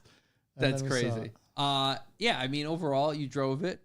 I mean, not very far. I like it. One pedal driving takes some use to. I was trying to get Josh motion sickness by letting off and having the car jerk nonstop. It's interesting going from 3 pedals, 2 feet driving to 1 foot wheelie. 1 foot, 1 pedal driving. I had to learn the button to get my ass out of the car because there's no handle in here. What am I gonna do? There is a handle. It's hidden, but there is there is an emergency release handle. Oh, well, yeah. Huh? I didn't know that. Yep, that makes sense, right? Yeah. Guys, everyone listening, I asked Corey to open the frunk. And like 30 seconds later, I was already driving away in my car after I loaded something in the hatch because he had to get his phone and the app going to pop the frunk. It was a bit of a. You could do it faster from the car. Corey brings up a good point. Before he gets out, he just smashed the big screen right in there. Yeah. Right. So when you park, the picture of the car shows up on the screen and it has all the buttons. I saw. So like you could just be like, I want to get the frunk. Boom. I'm just busting your balls because I'm not jealous, but like it's pretty awesome. Congratulations. It's cool. It'd be cooler if the frunk was also pneumatic. Like that'd be pretty cool. Not pneumatic, but like hydraulic or whatever. Like the trunk is. Not the frunk was the same way. Yeah. Is the trunk self-closing? Did you say that? Okay. Yeah. The front was, that's what I meant by the hydraulic. The front is like a normal car hood where you've got to just pop it and go from there. Right. Do its thing. You could put a rotary in there like John. You could. Yeah. Definitely could. Yeah. I gave it the beans a little bit. It's got some torqueys. A little bit. We did a little automatic, or what's it called? Full self-driving. Full self-driving. I could give 2 shits. I like to drive. Yeah, same. I don't know. I guess I find it to be a little. I guess if I had to work, I could just full self-drive in the highway and like get a bunch of work done on my phone, like emails and stuff. No, and immediately it was going to be like hands on the wheel, hands on the wheel, hands on the wheel. And like, but I'm saying I could hang one wheel on it and like look at my phone. I don't know. Which still scares the F out of me. Would still scare the shit out of me as a driver. I was telling someone the other day, they were asking me about the full self-driving. And I said I used it a bunch for a few longer trips I did. And I felt like I paid more attention to what was going on, like hyper aware of what was going on while I was using full self-driving because of my lack of trust. I was going to say, it's because you didn't try than it. I would if I was just driving physically myself. I would agree. Cruise control's on, full alert. Yeah, Full alert. Yeah. Full alert. Yeah. Yeah, I'm monitoring everything, Exactly. hoping that like my feet are hovering over I'm the at pedals, but that is 102%. great. Just Cruise control's on. telling the car, do something. Do something. Wait. Oh man, Brett, the Tesla's got 2 wireless chargers now. And these are great. They don't overheat. That's right. It's such the a wireless charging deal. I Yeah. forgot from the motor show in New York, Javits. The wireless chargers. The manufacturers, they've heard me. they've answered your complaints. And they've really improved their implications. What kind of cover do you have in your phone? Later case. Okay, so it works with that case. Yeah, it's I think 1/3 of a millimeter thick. Okay. So it's super, super thin. I got the metal plates because the magnet stuff, so I don't use it. Yeah, so it's very, very thin. Works fine. But yeah, the way they use them in the car and where they put them in the car, it all makes way more sense now than when before they were just literally throwing them in the car to say, hey, we put a wireless charger in the car. And they never even really worked or charged your phone enough. And then they would just be on a flat surface. You're driving around on the phone just like... Fly right off. Yeah, flying all over the place. The placement of it in the Tesla is very like that's where you'd almost want your phone. Like Yeah, where I else think would it's you put it? pretty Yeah. good. Like Yeah. I mean, a lot of. I'm no Tesla hater. I have nothing against electric cars, whatever. I think it's cool. I'll be honest. I'm 100% stoked it's made in America. Yeah. And obviously not all the parts, whatever, but there's It's hundreds of thousands. There's thousands of American jobs involved. Yeah. For slinging all those things out the freaking door. I recently seen another step for like 3 or 4 years in a row. Still the most made American car. It was Tesla. There's Tesla 1 through 4 and the F-150 number 5. Yeah. What? Yeah. Yeah. What sense does that make? Detroit, right? Yeah. Yeah, overall it's been really enjoyable to own. It's been pretty easy. Yeah, I Pretty missed simple. the episodes or whatever. And like I came in one, I'm like, what's going? Yeah, you Wait, texted me he, because like I feel like a dork in the super chat here. Everybody loves the super chat, and I was like, what did I miss? Like, oh no, I feel terrible. Like, and I was like, Corey, did you have like a rental Tesla or something with the show or whatever? You're like, no, I bought one, and his friend. I was like, whoa, what? I don't even know. This is crazy. That's all right. Yeah, and then the charging at home's been pretty easy. I mean, it certainly isn't fast by any stretch of the imagination. Have you had an electrician come over to see about a faster charge, 240, 50 amps? Yes. Yep. So I Where your already panel is? it's in the perfect spot. It's already like right inside the garage door. So Perfect. I just have to put the plug like maybe 2 feet to the right of the box. There's plenty of room in the panel to run it. So there's no issues there. And that would charge me at about 35 miles an hour. So like overnight from zero, I would That's have funny the way you say 35 miles an hour. You That's know a what? different It's type of. it's a different way to look You know at why it. I say it that way? Because I don't understand electricity. So like the Electricity? kilowatt, KWH. the yeah. KWH doesn't make How many any horsepowers is that? that car? No, the KWH is horsepower translation? related. Yeah. I don't know. You know what grinds my gears when it comes to Tesla speak? The amount of people who call the Model 3 M3s. Yes. M? Yeah. Where do they M3. come with M? So what Model they do 3. M3 SR, all those people need to be killed instantly. M3 SR, M3 LR, M3 I'm not a P. huge F3 guy, BMW guy. Yeah, I own one now, whatever. But like, that's wrong. It just Yeah. I see it That's all the time, wrong. and I'm just like, wait, that doesn't make any sense. in BMW had a what this person 1M is saying. and then an M1. Yeah. Like that's their own problem they created. They can deal with it all they want. But Yeah. yeah, you know what? If anybody was going to be nerds like that, it would be Tesla people. Oh, my M3. yep, Oh my God. Yeah. yeah. See, that's why I like that Corey has it because Corey's not that guy, Not one of those people. but he has one, and it's like it's cool. No, It not at shows- all. I'm that- totally into it. And I It support shows there's real people behind some of these things. Yep. Yeah, I mean, yeah, they do like M3 SR standard range, M3 LR long range, M3P Model 3 Performance. Like, It's so bad. These weird It's so What is a plaid one called? well, they don't make a plaid Model 3. Oh, They only make a plaid. yeah. They don't X or they don't S. hyphenate the Model S. They don't call it the MS. No, the Model Y. multiple sclerosis edition. That's terrible. No. The MSP. I've seen abbreviations for the Model Y, MY, yeah, and then the Model 3. I've never seen an abbreviation for a Model Model S. S. Because But I I've think also To be fair. Yeah. I'm not, those Tesla forums you're hanging out. I was I'm just not- saying, right. I'm not Discord searching. page just for Tesla. I'm not searching when I'm trying to find an answer. I'm not searching for anything Model S, but the Model 3 and the Model Y like cross pollinate. Yep.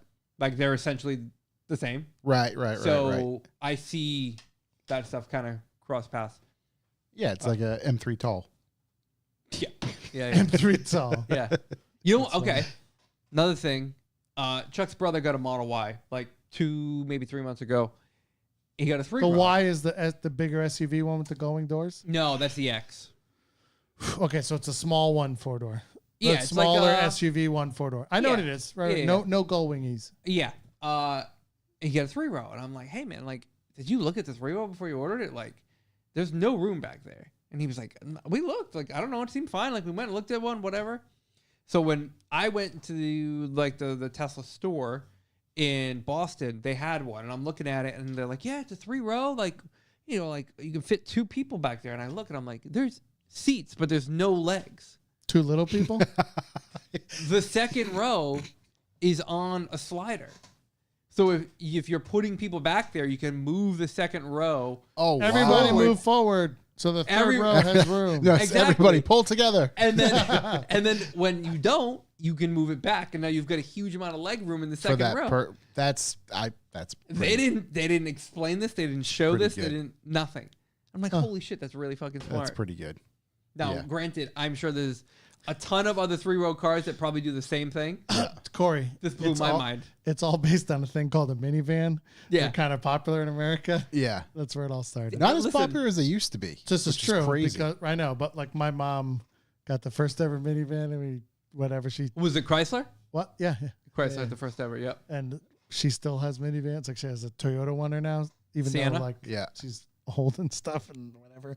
Even her grandkids are old enough to drive. So, but anyways, yeah, the seats do all wild stuff. Yeah. Yeah. Both my parents had Ford Astro vans. Nice. Yep. My dad had the No, not a Ford Astro van. The cargo- Ford Aerostar. Are they Aerostar or Yes, Astro? Astro van was Chevy Astro van. Chevy Astro. Okay, Ford Aerostar. Oh, you just clowned Ooh, yourself. wow, they so look the hard. same. I just look Where's at the the old, clown emoji? the Oldsmobile looks exactly the same as well. They all So look Yeah. terrible. I remember them having those things. My mom's was tan with many seats. Ugh, I think this was we always pre. had blue ones. This was pre neon. Yeah, this was pre neon. SRT neon. Nope, purple neon. Okay. This is pre purple neon. Yep. But yeah, really cool. I mean, I've been enjoying it. That's the end of my Tesla rant. People Oh. have asked to stay updated with it, of how I'm liking no it, rant there. of how I'm enjoying It's a- it. I would say it's Tesla just, update. It's one of those things, you know. Over the air update. Tesla. Nobody's I've really. had a few. No, It's crazy. You pull up to your house and it connects to the Wi-Fi at your house, and it'll Dun, dun, dun, this, dun. exactly. this is exactly. It just pops up on the screen, and it's like update available. Dun, dun, dun, dun. That's dude. It's just, you know that scene in Terminator 2 where they're on the phone and he's like, what's the name of your dog? And he tells him like, oh, it's like Spike. Is Foxy there? Your parents are already dead. That's what's going to happen. my gosh. That's what's going to happen. The Model 3 is going to connect with the house and it's going to be, my you know, gosh. that's it. It's the end. The end. Skynet. Oh, no. I tell you that's, what, all my neighbors, like, because they always see cars at my house, you know, whether it's mine or What kind of car guy gets on a Tesla? that's the thing. Like, what kind of my cars or Chuck's or whoever's, you know, comes by the house is always in something interesting. And then a neighbor's like, what is going on here? He's like, where's the other ones? I'm like, well, they're all here. They're all here and accounted for. a eunuch, right? Did they come over like, did you get turned into what a happened eunuch? to yourself? Yeah. Is that why you got a Tesla? What'd you do? What was I going to say? Did you see the meme about like, you know, the Cybertruck? Now you're the definite neighborhood complete. You've let everyone Dude. know that you're the biggest douchebag Oh in my the God. neighborhood, and I'm just like, that's so true. I finally seen one on the road like last week or whatever, not being on a trailer. Just it drove by I've me, seen a few. and I was just offended. That's I'm the best not. way I can describe. I was just I- offended. I don't think there's. So I saw one on the highway right next to an Escalade, and I go, it's not that big. Have you seen an Escalade? Yeah. So I was like, it's not that big, but like, yeah, like Kevin McDougal, he you know, he wants a Harlequin because he wants a right hand drive Harlequin because he's an attention whore. Like, and I'm the opposite. So like, it's a total like, oh, I want to be an attention whore. Yeah.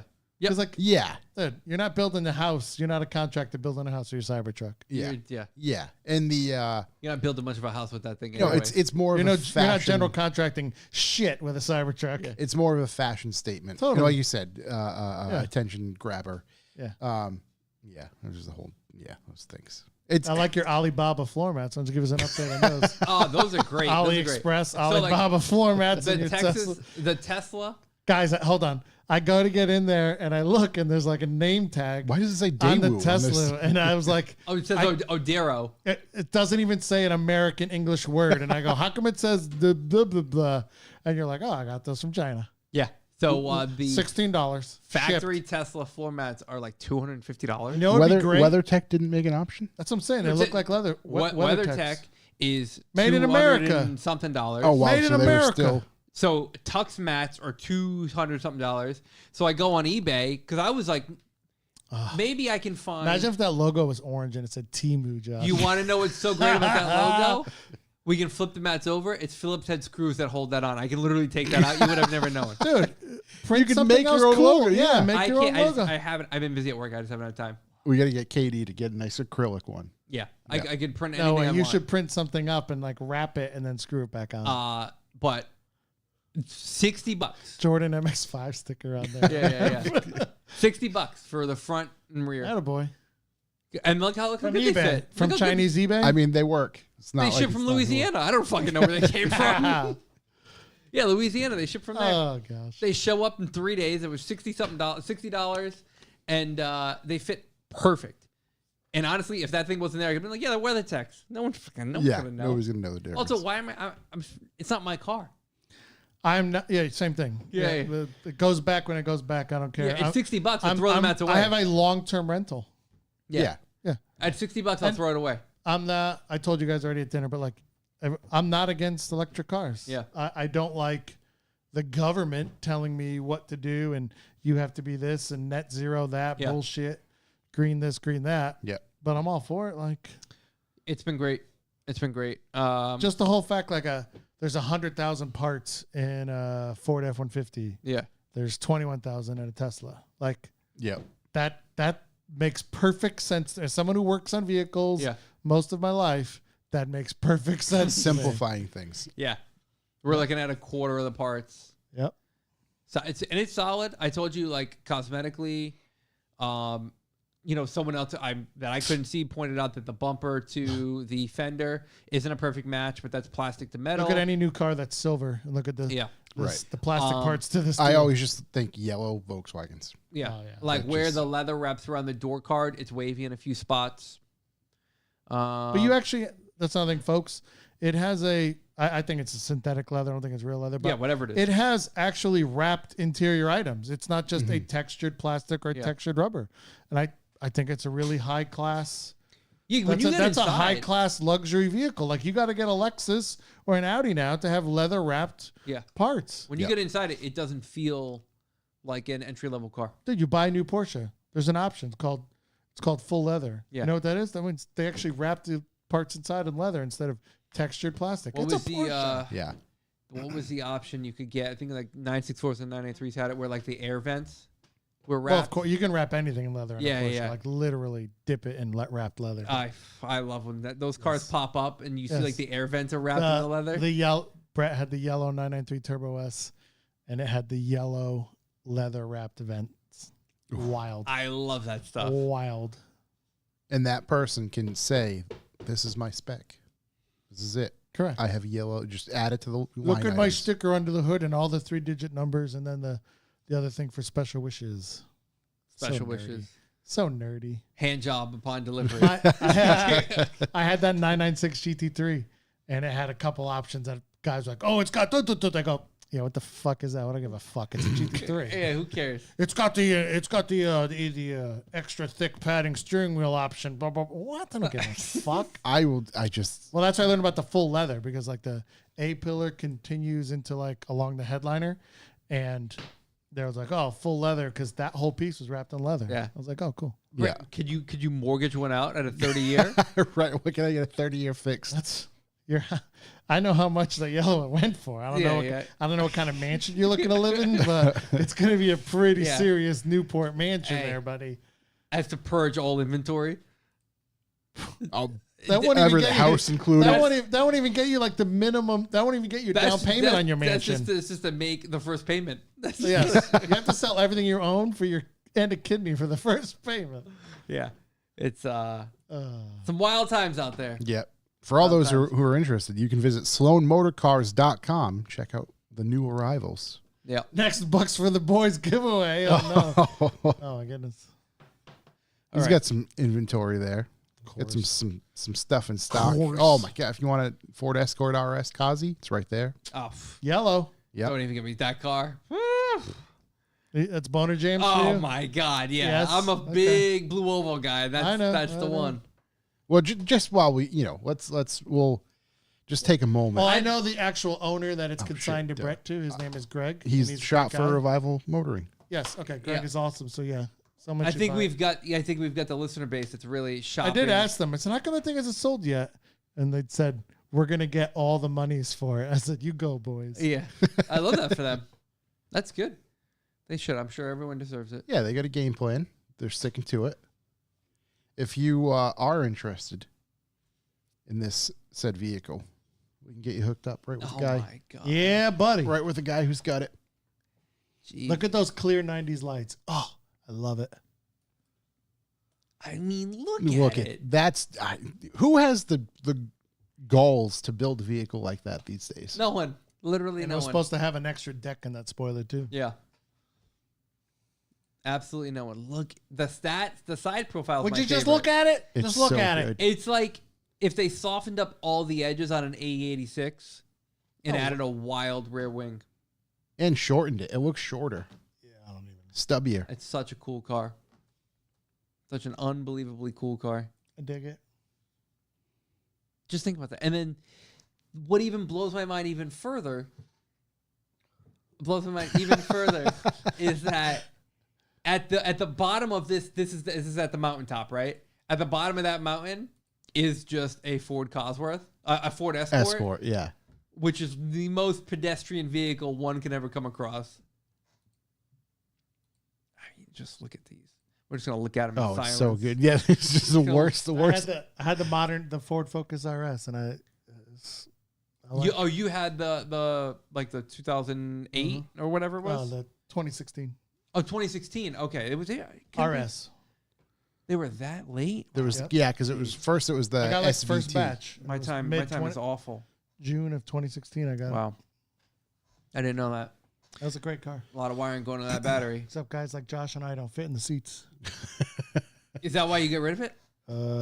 Maybe. Actually, that was one of the biggest complaints, right? I heard about. There's multiple seat people bolsters go up into your armpits. Yeah. Like, I got a big fat gut. I was voted first team all gut. Yeah. And let me tell you, like, you'd sit back and seat, it's fine, but like, I don't know. I looked into trying to get the Euro seats, change only seats, but I just got rid of the car. Yeah.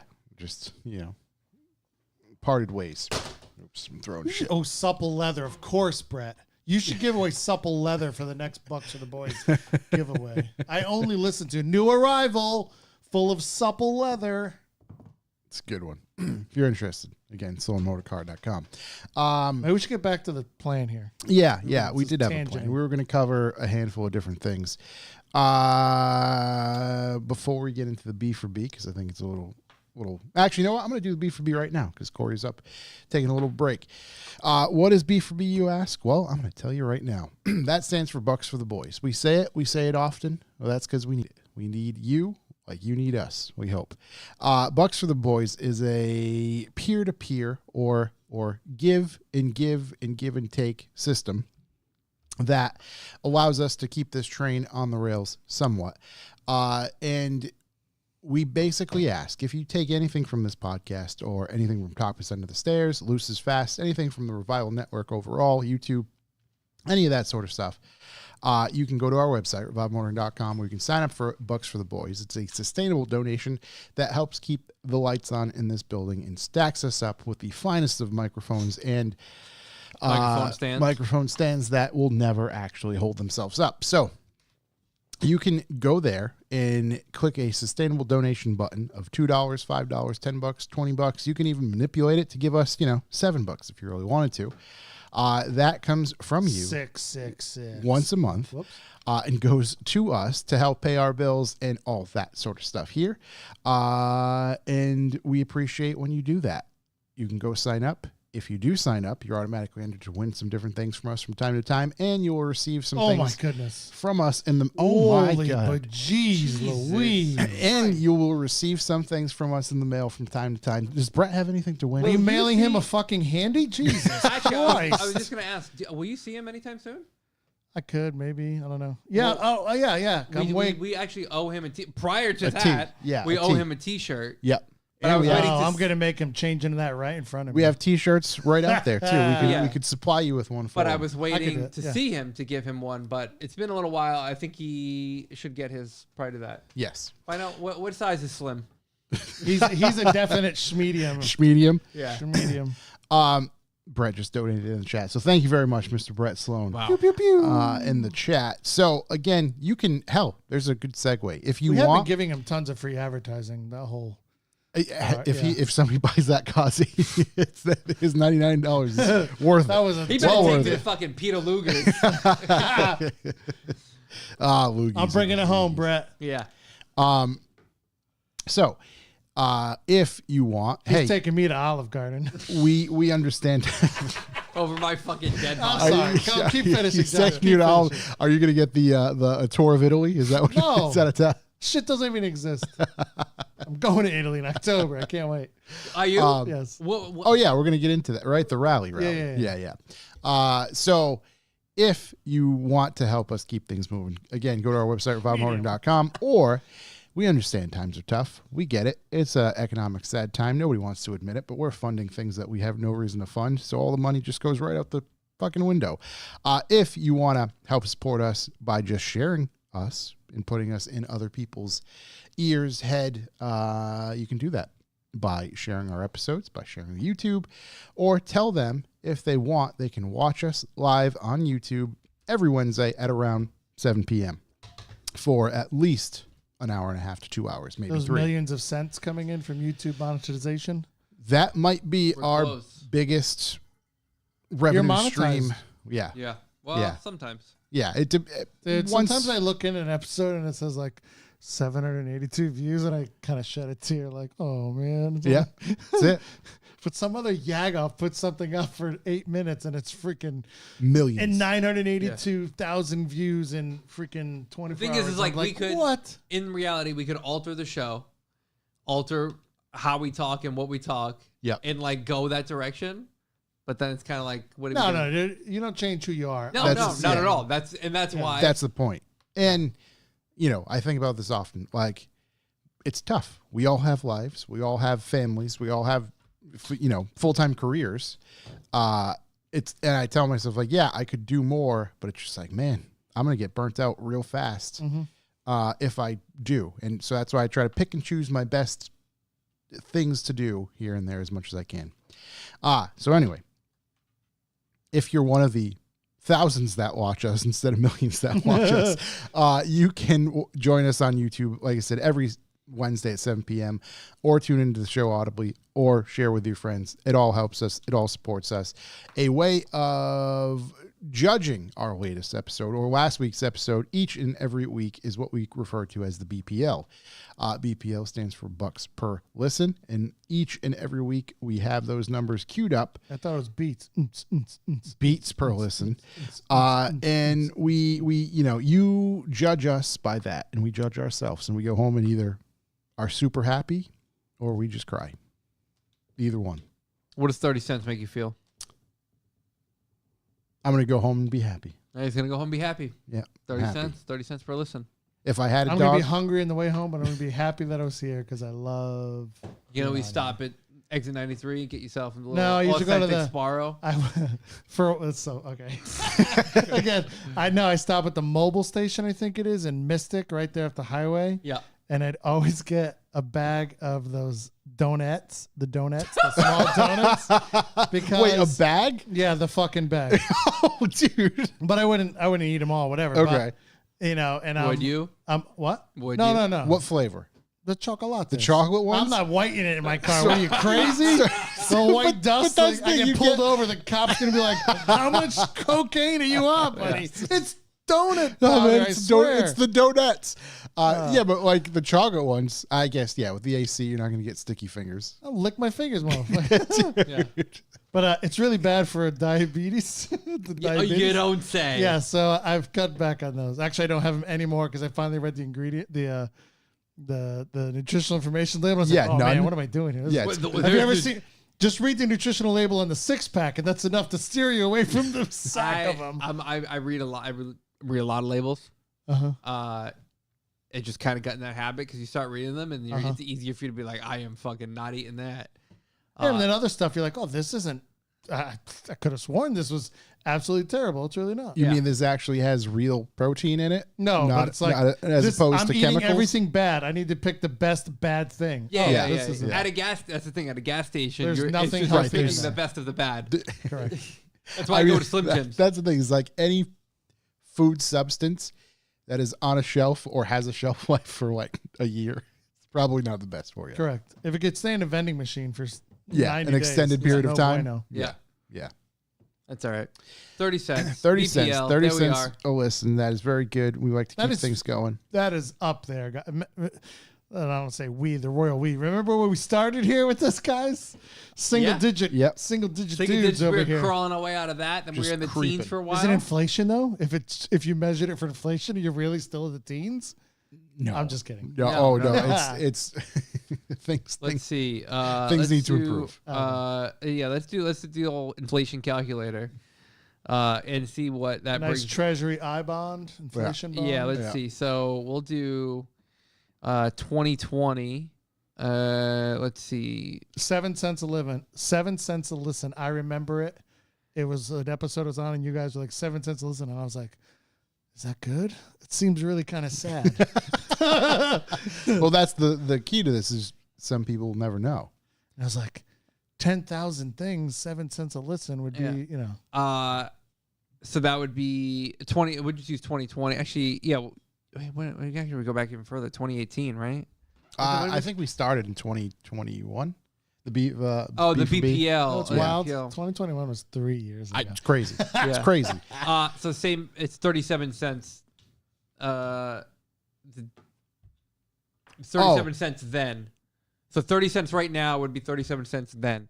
Really? The inflation I got down? that backwards. No, I have that backwards. Yeah, I have that backwards. I don't know why the fuck I couldn't figure that out. Joe Biden's doing a great job. Exactly. Fuck Joe Biden's in. My brain was not operating Exactly what correctly. he does. What I said, the opposite. You sound just like Joe Biden. Yeah. And Uno Donald reverse Trump. card. Yeah. Where- oh my Get the god. reverse. Uno reverse. Yeah. Yeah. Sorry. To flip it around. The robot. Let's cue these boys.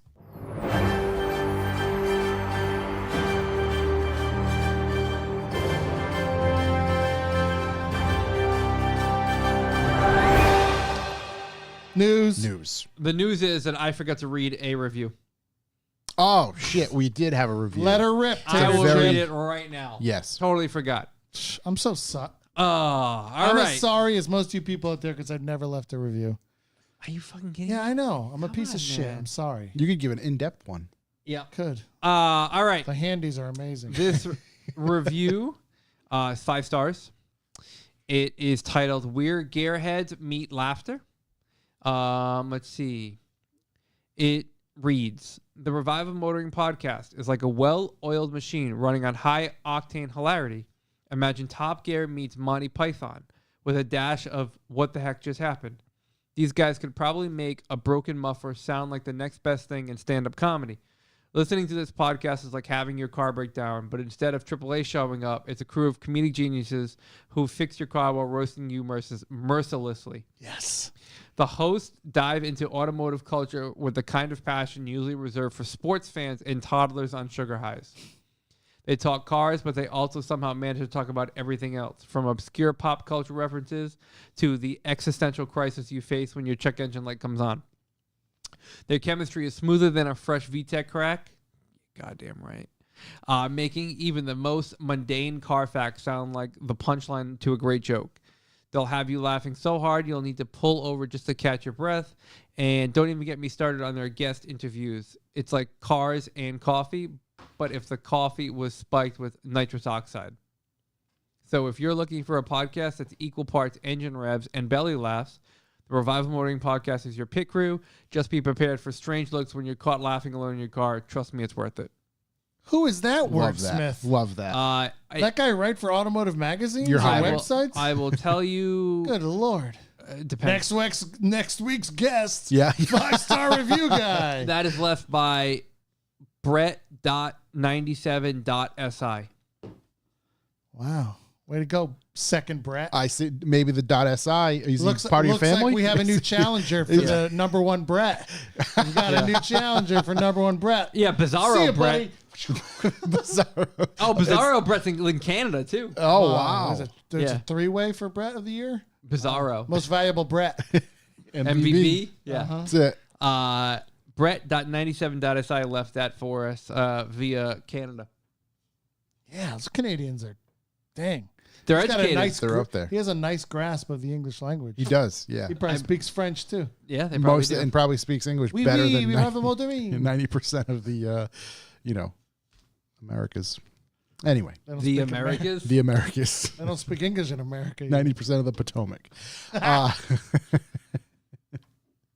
As we were getting into before, big shouts to Brett S.I. For the review. We appreciate that very much, truly. Let's cover the news now. We already queued the boys. I don't have much good for news, honestly. I'm just kind of scrolling.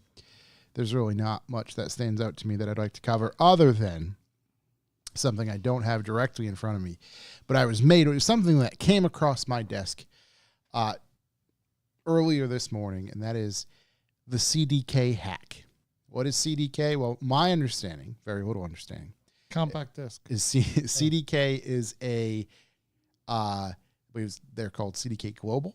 It is a dealership networking software device that a lot of purchasing software, sales information, client information, or customer information is kept.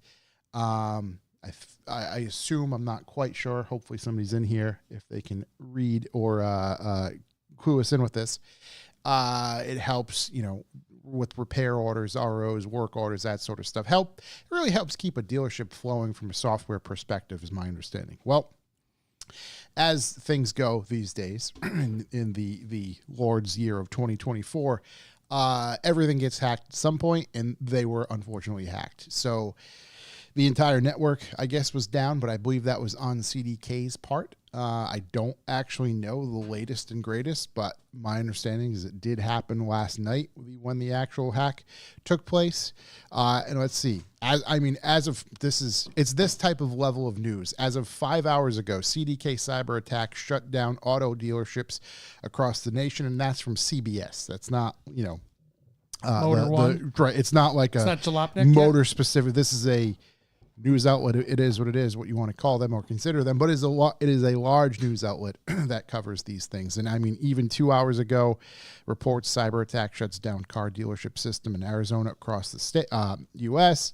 and USA Today, CBS News, a handful of different other news outlets. What the fuck?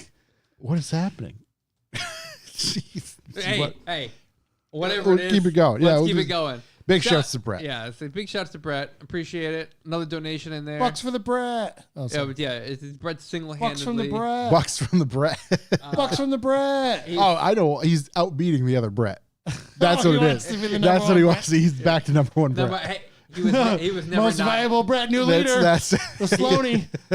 He was never not to me. no, he's always the best Brett. In my eyes. Come on, think we're let a Canadian? The first run this Brett. shit? Big shouts to Brett SI. So CDK Global investigating Second cyber place, incident first place briefly loser. shut all systems. So let's see. This was just as of 2 hours ago as well.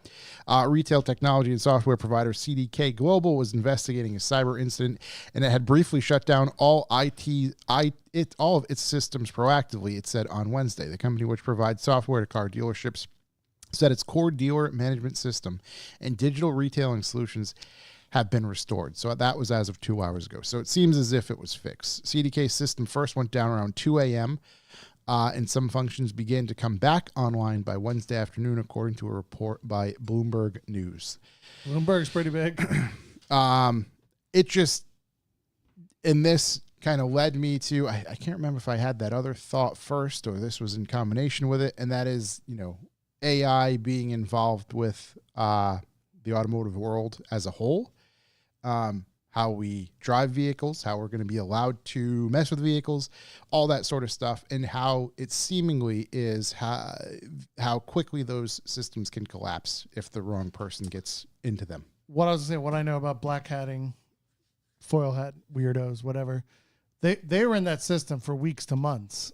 For sure, I'd imagine so. It wasn't like, oh, we got in today and we got information. No. No. Yeah, no, they had access. CDK just figured it out today. Yeah, shut it down. Right. And correct. Or the hackers did something so much that they finally said, oh, we're going to let them know that we've got it all. Yeah. We're going to shut this thing down. DNS, no return. And a lot of times, which we either hear about or don't hear about, is companies basically being held hostage for that information or access to their own programs. If a hacker wants, they'll take control. Yeah, but this is... You want to buy this back? This seems like it was just they wanted all the data, a complete data breach. And I'm sure we'll find out more of name and address, social security number, everything. The work. Sales information. Yep. I mean, you have to assume there's going to be history of some people's cars in there, where they live, like everything. Yep. It's quite the time. It's all on the black market, baby. Come find me. That's it. Elon used that software to get you your Tesla. Probably did. Same with my last new car, Audi. I'm ready. Slow Motors in the chat. There can only be one Brett, all in caps, and then the next message says "message retracted." So I don't know where he went with that next piece, but he went somewhere. Yeah. But yeah, it's just I don't know. I don't like. I wonder if Brett uses CDK. He owns a private dealership. There's a handful of people that I asked that all responded with, no, actually, I don't. Where I buy my cars from the Grasslat Throwdown, buy here, pay here, they're not into the CDK. Into it. Yeah. No, they can't afford the licensing. And the last car I bought, no, it had changed for $20, and I got a $20 discount on my car. Yeah, baby. I was like, I'm not overpaying for the car. You got to pay under. You got to give it to me cheaper. Well, looks like we're taking $20 off. Yeah, it's just, I mean, these are, I picture large dealerships or dealership networks that for their logistics and operational reasons want to run off. Dude, think about it. A similar. The Hyundai dealership and the Kia dealership, yeah, that information's okay. Let's check out the Bentley dealership and the, Lexus Mercedes dealership customers in there. As things were unfolding and the stuff I was reading, grain of salt, of course, but on things like Reddit, people are chiming in because information travels fast, obviously. And a place like Reddit, there was a bunch of people checking in, and they were noting all their dealerships, and I just went, "Oh, wow! Hope you didn't buy a Porsche," or just like it's just all that level of, Yep. And we talked about it on the pre-party of your information was stolen. My information has been stolen. It's out there. The way I look at it these days is lock your credit. Your shit's out there, or it's going to be. Because if you have shopped... Everybody, it's real easy to lock your credit. You just call the 3 credit bureaus and you lock it up to make it very simple. Yeah. Just remember it costs money to unlock it. But if you have a mortgage, you're not looking to refinance, you have a car, you're not whatever, go lock your credit. How much is it to unlock it? Do you know? It's like $50 to $100 per credit house. Holy shit. I didn't realize that. Maybe there's other situations or whatnot, but when I froze mine and I started getting all the letters that we took care of you, there was the very fine print was like, allow proper time, make sure you have your funds ready to pay to get. I was like, whoa, what? Yeah. What is this? Well, that's locked, the thing. Though.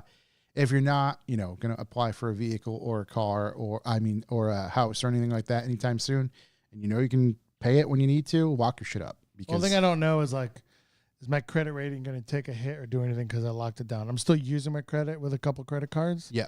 But is it going to take a hit? No, as far as I know, this is just like new hard inquiries and things like that. At least that's what I locked mine down for. Oh, definitely. Yeah. Anything like that, it'll show me. They make me aware. Because that's what I noticed was like, shit, there's a hard inquiry on that's the first thing with my report, that scene that that's bad. That's points off. And I'm just like, what the fuck is it? So I had to put my request in to say, hey, this is fraud.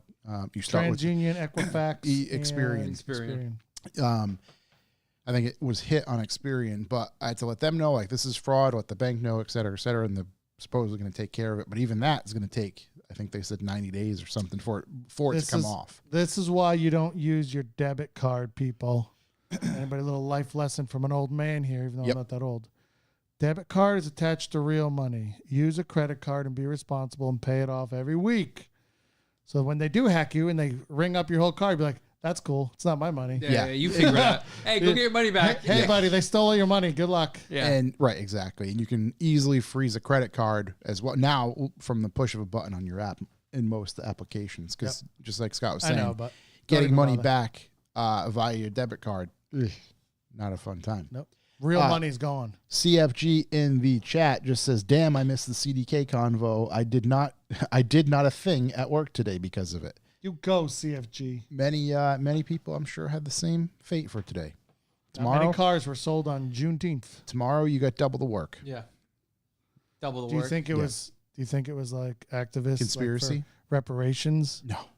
No, that was 40 acres a mule. No, fuck you. We're going to take over the dealerships of the world. That was some people who wanted all that information and figured it out, and that was that. I never even heard of this until you said that this thing got hacked and told me what, or actually Kyle next door told me what it was. I never even heard of this system. I hate new cars. My last new car experience was so crappy. Everybody, unless you literally have disposable money income to burn, don't buy a new car. Unless you're literally long-term rental like Corey. Long-term rental for half the price of what the new... Correct. Yeah. And I'm not opposed to that, but leasing, another friend, his wife, it's just lease after lease after lease. She pays her $300 a month. Yeah. And she's going to pay that forever, and there's nothing's ever going to happen. Yeah. But buying a new car, it's terrible. Oh, it's the worst. I mean, at this, like, between everything, there's so many different, not good things, negatives about it. Yep. Negatives about what? Buying a new Brand new car. The worst. Catherine had a good experience when she bought hers. That was 2 years ago? Mini? Last year? Okay. Yeah, a year and 2 months. How long did she have the previous Mini? 10-something years, correct? 3 years. Oh, really? This is her fourth or fifth Mini. Actually, that was like the most opportune time, right? Because they were hurting. They were beginning to hurt. They were starting, but nowhere near where they're at now. I mean, they sent the junk mail. That was like, Mini sent the junk mail to the house. Like, Mini financing, put some crazy finance rate. And in the fine print, it said that the car, like, specifically, like, the Clubman was not included. But I was like, nah, it's a battle worth fighting.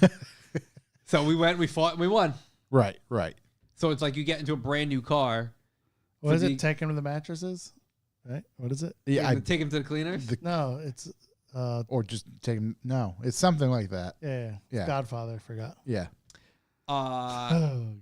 So we were able to get a brand new car for the same price as the used, at that point, like 9-year-old car. You like confrontation. I hate it. Oh, dude, I live for it. I know. Yeah. You're the opposite. Yeah. That's why you say this, whatever this. Corey, I want to buy this car. Come with me. Just argue with the guy, please, because I can't do it. That's the same thing. I helped my brother buy his car, and like that was semi dirt lot, like medium grade dirt lot throw down, and he was like, I bet you they use the CDK still. Yeah, and he was like, wow, I didn't know like this is what it was like buying a car. I was like, it doesn't have to be, but this is the way I make it. Yeah. I wonder if places like CarMax use CDK as well. Like the best. Yeah, I bet probably the best car deal I ever got was like through an email one because I got balls of steel in email. I don't give a fuck. Yeah. I'm swearing in the email. And the guy is like, "Wow, I can tell you're from the Northeast." He's like in the Louisiana. This is just your opening salvo. It's just fucking dropping the bombs. Yeah. Not even bother with that. Speaking of buying cars. Yep. More on the topic. Our good friend, few-time repeater being on the show, Peter Holdreth.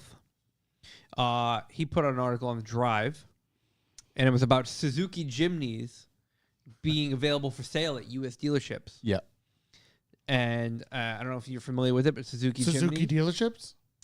At Suzuki dealerships and non-Suzuki dealerships. Oh, okay. Some were listed as Suzuki Samurais, which was an available vehicle here. However, not in 2024. So he had Definitely not. Yeah, he'd called some of these dealerships to inquire about how they've gotten here. They are used. It does look like they have some used mileage on them. One dealership he spoke to was right on the Mexico border. The dealership said they bought them in Mexico and brought them here to sell. After asking a few more questions, the dealer interrupted and asked, do they want to buy one? He said no, he wasn't going to buy one. It's just unusual for a Jimny to come for sale in the United States. I wanted to write an article about the two they had for sale. A few seconds of silence passed, and they hung up on him. And he looked back a few minutes later, refreshed the page, and the Jimnys were no longer listed. Gone. So I think the dealer got a little spooked. Yeah. And then there was another one. There was a red one that was for sale somewhere else in a weird place. I lost track of where it was. See, and remember, they're Jimnys. Yeah, Jimnys. Not Jimmys. Josh and I got to check one out at the New York Auto Show like 3 years ago. Yeah. And did it have a wireless charger? It did not. No, you couldn't. You couldn't get inside. Yeah, it wasn't open. It was just on display. And which, again, kind of boggled our mind of like, why is it even here? It wasn't with a, manufacturer's It was parked in front of the bathroom. Suzuki side flip? Yeah, it just was just there. The other one was in Oklahoma City. And he was told that it was brought in from Mexico as well. It had actually already been sold to a customer. And that they would get back to him with more information about how it was registered here in the United States. And he references... Well, what year are they? 2021, 2022. They're like, They're brand new, yeah. That's no bueno. And he said this came on... Previously, there was an article about VW Amarok being sold to the United States with like a Michigan title and Michigan registration. But I think it turns out that it was registered as a farm vehicle, not like a road vehicle. Yeah.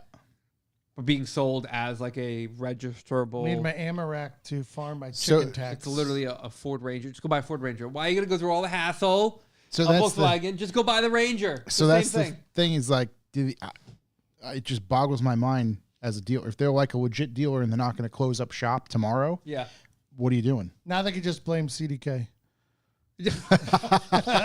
Maybe that's it. Yeah. It's where it started.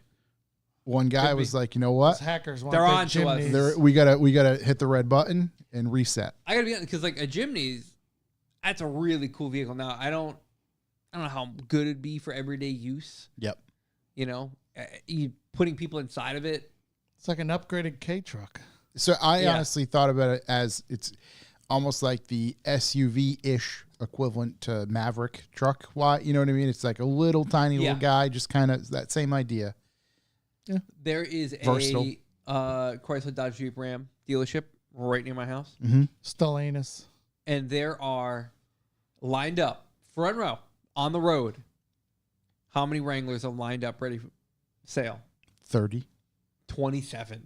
Wow. And that's just the front row. Dude. Oh, the my lot's God. packed. Ford fucking Ranger. Yeah, the lot's packed. Yeah. But the front row is 27 new Wranglers. That's wild. Every color, from black to some weird purplish color, or what I think is purple.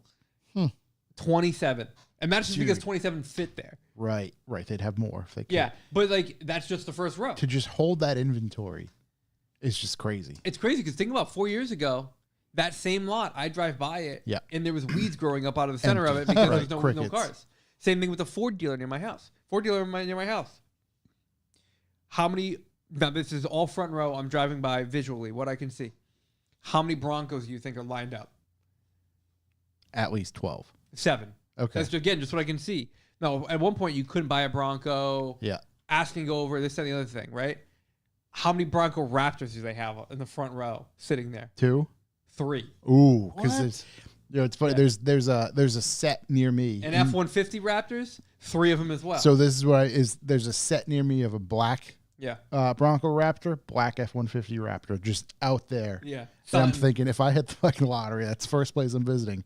But yeah, they're just there. The first thing I'm doing, depreciating asset. Yeah. I'm in. I'm blowing this money faster than I bought it. I mean, want it. Yeah. It's just I'm seeing dealer inventory start to like just visually. Now I don't know numbers. I'm not scoping out any websites. I'm not keeping track of anything. But when you drive by dealerships, I drive by all the time. You start to see cars. There's like multiple rows now. Now they're parked in the middle of the rows. You know, like bursting at the seams. Yeah, there's a Honda dealership near me that like I would just kind of drive around once in a while to kind of see if they got any, SIs or Type Rs, just kind of put eyes on one or whatever. I think, and now it's fucking pilots and CRVs as far as the eye can see. I think the Hervs too. Yeah, the Hervs. The Herv is now the size of the CRV. Right, Yep. Hervs. Yeah. I think my problem with new cars is just even with it, just everything is so astronomically priced. Yeah, it's just so crazy. I think that's the main thing. It's just like, no, why the fuck would I ever do that? I was giving someone else a rundown of the Tesla, and I was like, at the least price point, it's great. If I were to take the window sticker price and put it into like a car loan calculator, not a million current interest rates. Yeah, not in a million years. Yeah. Even at 3%, I'm still passing. wouldn't touch it. I'm passing. Yeah. That speaks volume. Just right. And it's not because it's not a good car. It's just because, I don't know, $800 a month is just too Crazy. much money. Yeah. It's just too much money. As somebody, I forget who it was, somebody DM'd us, and we were briefly talking about, and it made me think, within the conversation, I had to call back of like, I bought a brand, again, this is, nearly 20 years ago. So, yes, I'm going to date myself that much, but a brand new 2005 GTI. Yeah. I think my payment on it was $300. But hold on.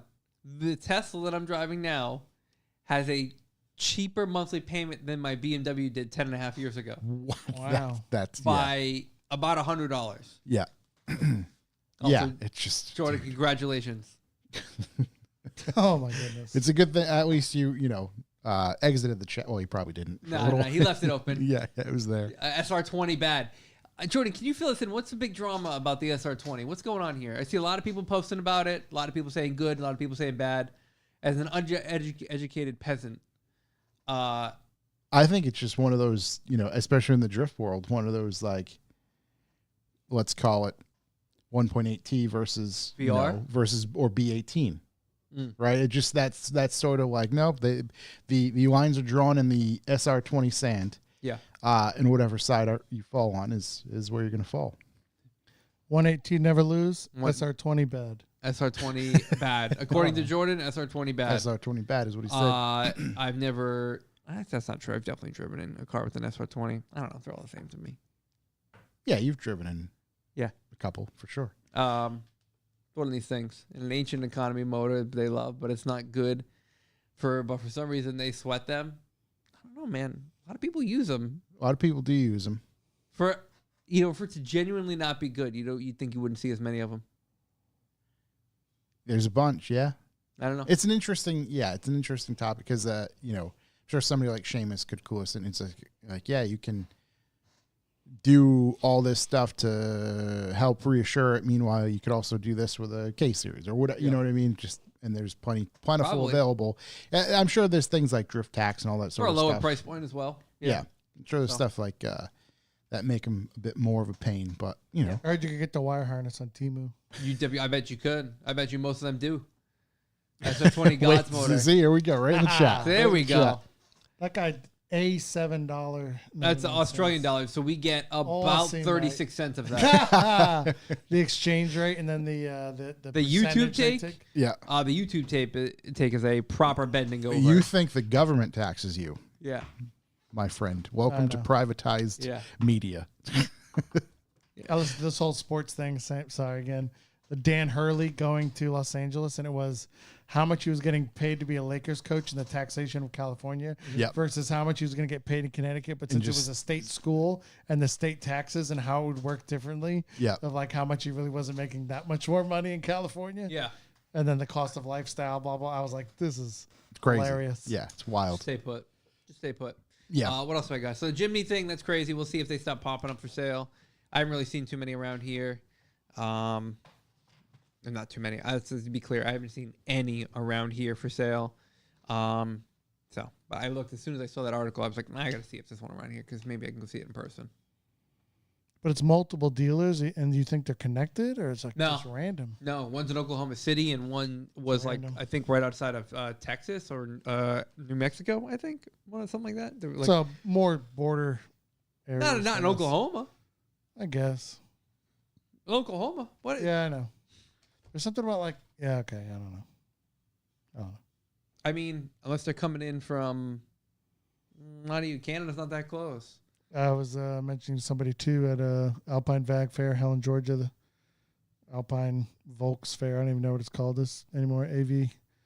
AVF, whatever. Lots of Mexican people come up and they bring their Mexican cars. That's cool. It's pretty sweet. That's cool. Coming up from coming up through Texas and then over. And Yep. Damn, good for them. Love that.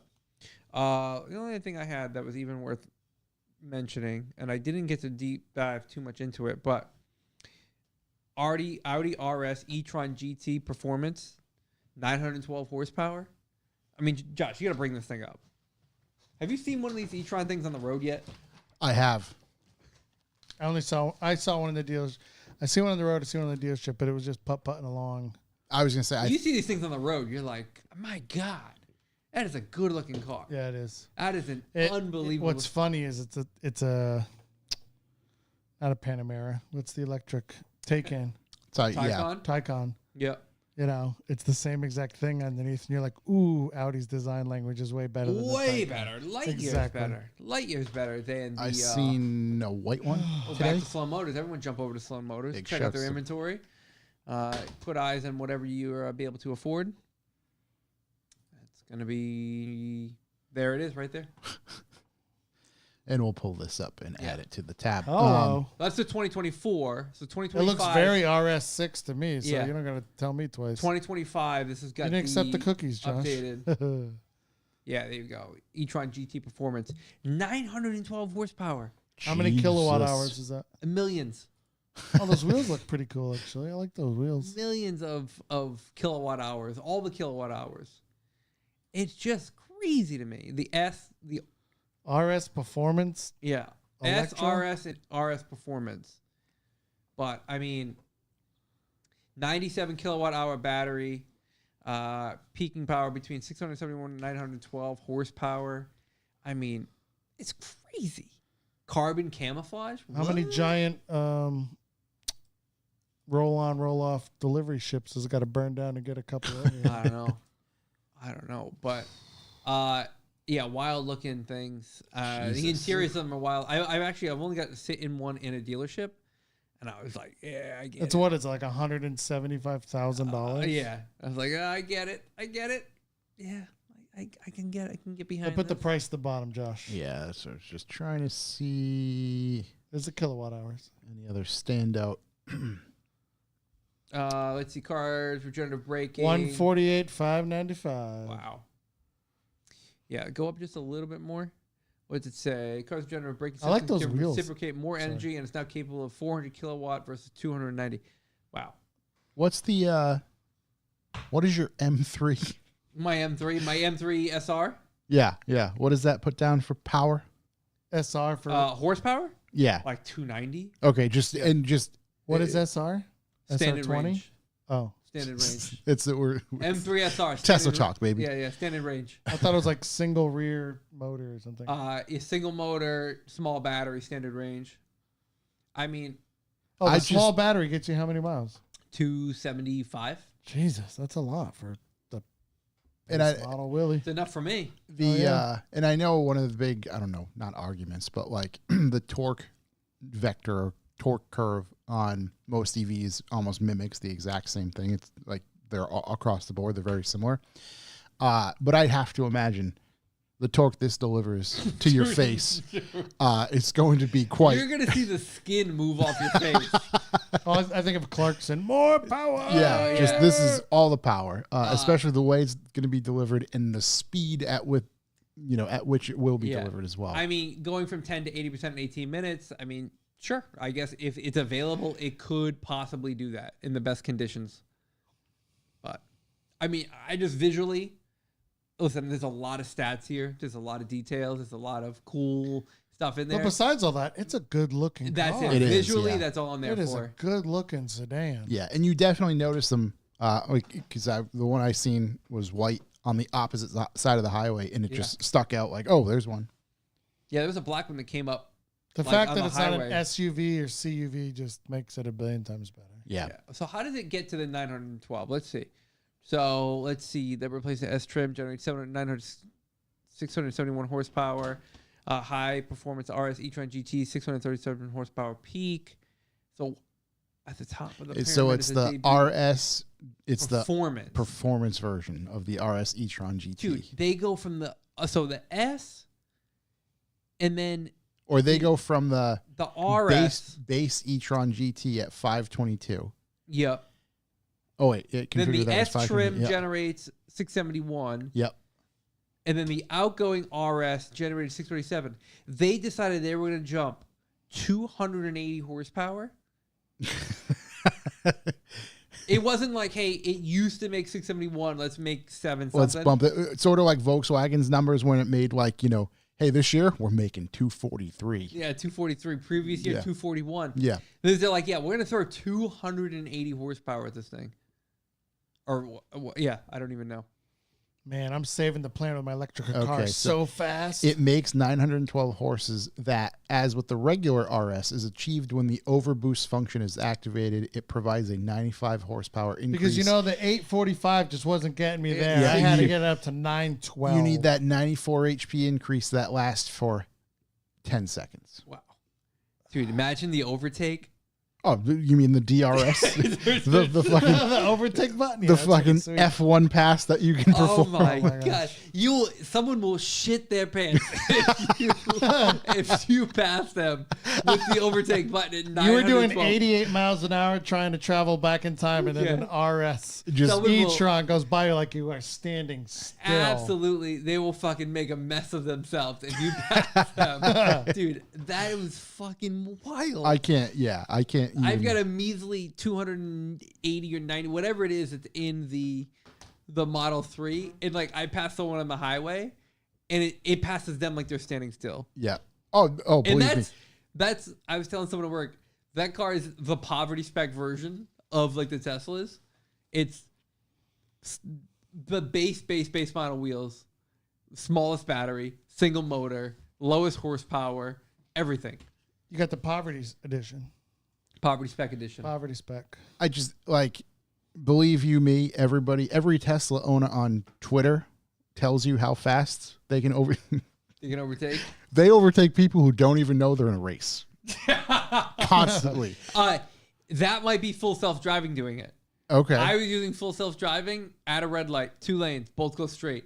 Dude, it hits green. This fucking thing It was like, screw this was guy. like, no, it doesn't know acceleration. It knows we're doing 0. The speed limit's 35. I need to be doing 35. It takes the John And it's Force like- approach. That's pretty awesome. Because then you kind of look like an asshole to the person next to you. You're like, it's not even me. Especially when you could just go zoop to 30. You're looking out the It window just- with both hands, talking like, I'm not even doing anything. I'm Yeah, not doing anything. it's the car. It's not. Because then the other car also catches up to doing 30, 35, maybe 2 or 3 seconds later. And then now you're both traveling Yeah. at the same. Yeah. So- Yeah. On Twitter, it's all you like. I see a lot of these things. Is Tesla drivers saying, "Oh, I pulled on this guy so fast," and it's just like any car that's even remotely performance oriented. I pulled on him. Yeah, like a Mustang. Yeah. And because obviously you can record all the video on the Teslas, and it's like I pulled on this guy so fast, and the Mustang is just like driving. Yeah, It's whoever's in the Tesla is just like fucking couldn't catch up to me. yeah. It's like, dude, all right, we get it. It's like the meme, like he's not even racing you. He looked over. I saw him blink. Exactly. Yeah, exactly. No, I could tell. He's not even I could racing you. tell. No, he looked over. Yeah, I saw him blink. Yeah. He's ready to go. That's crazy. Rearing to go. There wasn't shit for news this week. Yeah, I was pretty tapped. And the for news. Volvo S60 is done as the end Dead. of this month. Just Shed out a of tear. nowhere, apparently. Apparently, Yeah. you Not out of nowhere. They didn't sell any, so it's got to go. How hard is that? out of nowhere to the public. It's probably been indecision since Q2 of last year. Right. Yeah, exactly. Oh, also, Fisker claimed bankruptcy. It took this long? They just did. Yeah. Yep. I already thought they were. Yeah. What was I already it? thought that operation was canceled. You mean what gave you that idea when they recalled all the cars that they had or all the prototypes that they were stealing parts off to fix customer cars? Oh my god. So yeah, that happened. A couple of quick things. We talked about the CDK thing. My thing with AI as well is anybody who actually likes commercial photography and videography for car releases, say goodbye to that, because AI will 100% take that over.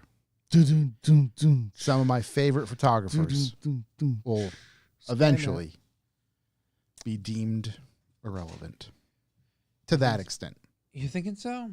Yeah, to that extent. Because from a manufacturer standpoint, if you can say, well, we already have this car in a 3D model because we're going to make it. Yeah. Here we go. We're not going to pay somebody to recreate I the already feel like Mitsubishi half Eclipse. those commercials are They're full super CGI garbage. A lot of them really. Matter of They fact, can't get the Marvel girl even. Like they have to like green screen her in there. I was going to say there's some heavy, I don't have time to do my green Nissan screen. commercials. Yeah. I'm just gonna green screen for a couple hours today, and that'll be the entire ad campaign. There's a bunch. There's in particular BMW. I don't know what one. Convertible, something, whatever. And it's just crazy, 30-second commercial of it driving on all these crazy roads in night and day. And then like you look at the behind the scenes, it's never moved. The two actors are in the seats just acting, and it's just a green screen surrounding them. It never physically moved or I feel that way a lot of times when we bring up cars, we bring up like the release photos. Yep. Most of the time, I end up asking you if they're real because none of them actually end up looking real. Yeah, a lot of it. And that's the way it's I remember trend. Josh, you picking one apart because the Photoshop was so bad. There was so many mess ups in the Photoshop for I think it was even a BMW SUV thing. Probably, and you were like, yeah. Look at this right here. Like, that's totally. I was like, oh, it's like hilarious. you can tell like the shadows are wrong. All Yeah. sorts of stuff. AI will, again, cheap companies are going to do what big companies going to do what they want to do as cheap as possible. Of course, capitalization. Yep. So that's one thing that's definitely going to go on top of, them trying to drive us off cliffs. Cue the T2 music. Oh, it's T1 too. Oh, right. Oh, it's the original soundtrack. I mean, not to go on a far tangent, that's the only two relevant movies, in my opinion. T1 and T2. I don't watch any of the other ones. Most people like T2 even more than T1, and I'm like, no, T1 all the way. See, I think I'm one of those most peoples because it was relevant to my childhood at that time. Yeah. There's a slight age gap on us, and I think it changes it just that much. Yeah. Plus, it had the kid from Salute Your Shorts in there. It's like, whoa, a recognizable character. Look at that. Wait, he's the one who saves his buddy at the arcade? Yeah. He tells him? Yeah. Okay. Yeah. Did you see John Connor lately? Nope. Oh. What? T2 was peak. Oh, it's been all T2 was the downhill peak. since there? Yeah, he really peaked out. Oh, I have a crazy throwback news, whatever, and because it's happened to me now. Home and auto insurance up $600, no claims for multiple years. For nothing. Then I tried to shop around my guy, all the stuff. He's like, we live in a wild world, Scott. Yep. You need to re-sign up at the $600 for your home and auto because it is the best deal by far. Yeah, I ran into a bunch of roadblocks with trying to insure the Tesla. Really? Huge, yeah. We finally got it. I mean, everything in the world costs more. Yeah. Like every repair an insurance company probably has. It's probably cost more than it did 3 years ago by a great margin. So, yeah, I don't know, but yeah. Yeah, there was like initial quote was I think 3 times the price of my BMW. Then we like independently shopped it around a little bit, and none of that really looked much better. And so we went back to the insurance broker, talked to them, and he shopped it around and was able to get it like exactly what I expected I'd have to pay for it. But yeah, it's just crazy. And same thing. It was like, it just everything's going up. Yep. Everything. Same thing. Chuck ran into a problem where like what was he saying? It's the glass. I think he called to ask about a glass thing. Yeah. I forget what he was saying. I can't remember now, actually. Was in Isn't glass mandatory? Everybody has it, and it's state by state. It's state by state. Not in Rhode Island. There was something that went on where he didn't put in a claim. I think he called to ask about a glass claim or whatever, and they put it through as an actual claim, and his insurance went up like crazy. So, yeah. It's all. So it's like not only is the dollar itself worth less, but the shit goes up exponentially at the same time as that. So it's a double whammy. If you use it, you lose it. Yep. Right. Don't you worry. We will penalize you for using your insurance that you pay for all of the time. Take care of you, buddy. Yeah. I have nothing else left for news or AI destruction other than it's coming. You went on a bit of a road trip. Hell yeah. Fairly recently. Yeah, I fixed up a 964. Yep. My salvage title 964. Took me about 2 years. Not this past winter, but the previous winter, I logged a lot of hours. Yep. Got pretty far along in it, but then I kind of got burned out on it. That's what I do I have ADD in cars. That's why I have so many cars, because like put in a ton of hours, did an insane amount of work to it, and then I kind of was like, yeah, I'm over that car. Yep. And it just goes in the corner. But anyway, so I get it. 2023, I did the same trip in my rally golf, and I said I'm going to do it. Well, I'm sorry. 2022, I tried to do the trip on an Audi RS6, brand new, very expensive car, and it broke down like a real piece of shit and left me stranded in New Jersey for a whole day, and I lost my car for a month because new cars suck. So the next year, I said, fuck it. I'm going to take my favorite car ever, rally golf, check it over, do everything, and had no problems. Lost the exhaust hanger or two. That was it. Yep. So then this year I said, let's get a little more wild. We're going to take a 1990 Porsche 964. And so I got back into working on it earlier, late winter, whatever. I was like, I got to get this thing ready. But then like it's coming crunch time. And I was just going nuts. Like I had to get everything perfect, everything dialed just because I'm a psychopath. Let's see. Yeah. Funny thing, like I had a ground loop on the amp system, whatever, the factory amp. Yeah. Because I put in the Blaupunkt radio that looks like the old school one, but instead of you flip up the tape door and it has all the USB and aux out and all that stuff, whatever. So, but I just had a ground loop, but I fixed all that. I have a list on my phone of like what's been fixed. It's $100,000 worth of Porsche labor I did to this stuff. Because that's what people. I got a total top end reseal. You did the timing covers and the valve covers, and that cost $10,000 service. What? It's wild. Doesn't seem right. Yeah, it's wild. It was 4 valve covers and 2 timing covers. It's like not even hard. Yeah. But anyways, so I rebuilt this Porsche. Let's see. I put it around the neighborhood. Not really driving anywhere. I had to go get it VIN checked to get it registered. I put about 200 miles on it, or less than 200 miles. And then I was going down by Brett's place to Brett's neighbor and it wasn't running that good. But I figured old Porsche, this is how it runs. And Brett, the master mechanic. So I rolled up and it's idling crap and whatnot because the neighboring shop was going to align it for me because I replaced every single suspension component on there. And Brett's like, needs a fuel pressure regulator. I'm like, Brett, please, Brett, you're not a mechanic, Brett. I don't know what you're doing. He's like, nope, I've gone through 1 billion 964s, needs a fuel pressure regulator. I go, Brett, just relax. Like, I just got the car running. It could be a million things. Like, I don't even have 200 miles in this thing. Like, this is crazy, I don't think I had 100 miles on it. Yeah, I didn't even have 100 miles on it since then. So then the mechanic guy from next door comes over who's going to align it, whatever. We're figuring it out. And he just like literally dives into the engine compartment. He starts ripping things apart. And then he's like, oh, look, there's gas in the vacuum line. Like, yeah, you need a fuel pressure regulator. And I'm like, Brett, the mechanic, look at you, Mr. Schmedium with the call. So then we got it. I got it aligned. And then I was like, dude, what do you think about driving home? Like, I don't want to wash up the cylinders because you get 2 ways to get it home. You get it towed home nice and safe. Or drive it like you stole it the whole way home because it's going to be dumping the fuel like you're racing that fucker the whole time. I was like, I like that option. Yeah. And I drove like a complete asshole all the way home. Ordered me up a fuel pressure regulator. Not gnarliest.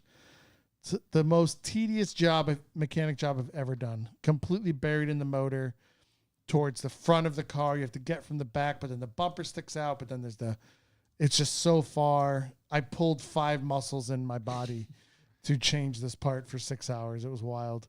But then I fired it up and the fucking thing runs so Immediate perfect. difference. Immediately everything's better. Yeah. Oh, Dude, the intake manifold. The intake manifold had fucking gas in it too. Like, Oh, was wow. leaking out. So just for reference, I just wanted to look at this piece that, you said 6 hours worth of labor. It's literally That's it right there. That's it. You can't imagine where it is in the motor. It's unbelievable. Holy shit. That's not how much I paid. Okay. Brett has replaced so many. He got a hookup place. He's got an in. That's yeah. it. Yeah. But anyways, so then I drove it a little bit more, and it was time to leave for my trip to head down to. First was going to Pennsylvania, then on to Virginia, then on to Tennessee, North Carolina, and then on to Helen, Georgia. But anyways, let's see. 207 miles left my house. Here we go. And I flew all the way to Pennsylvania. Absolutely no problems. Beautiful. Just car's doing great. I got on the highway. I was like, let's see if this cruise control works. Dang shit worked. And it's old school, like 80s cruise control, all different Like just linkages. lock the throttle. Yeah. Like all sorts of random stuff. Like Yeah. the spoiler's working. The Oh. speed sensitive spoiler, which was great. Everything is working great the whole way.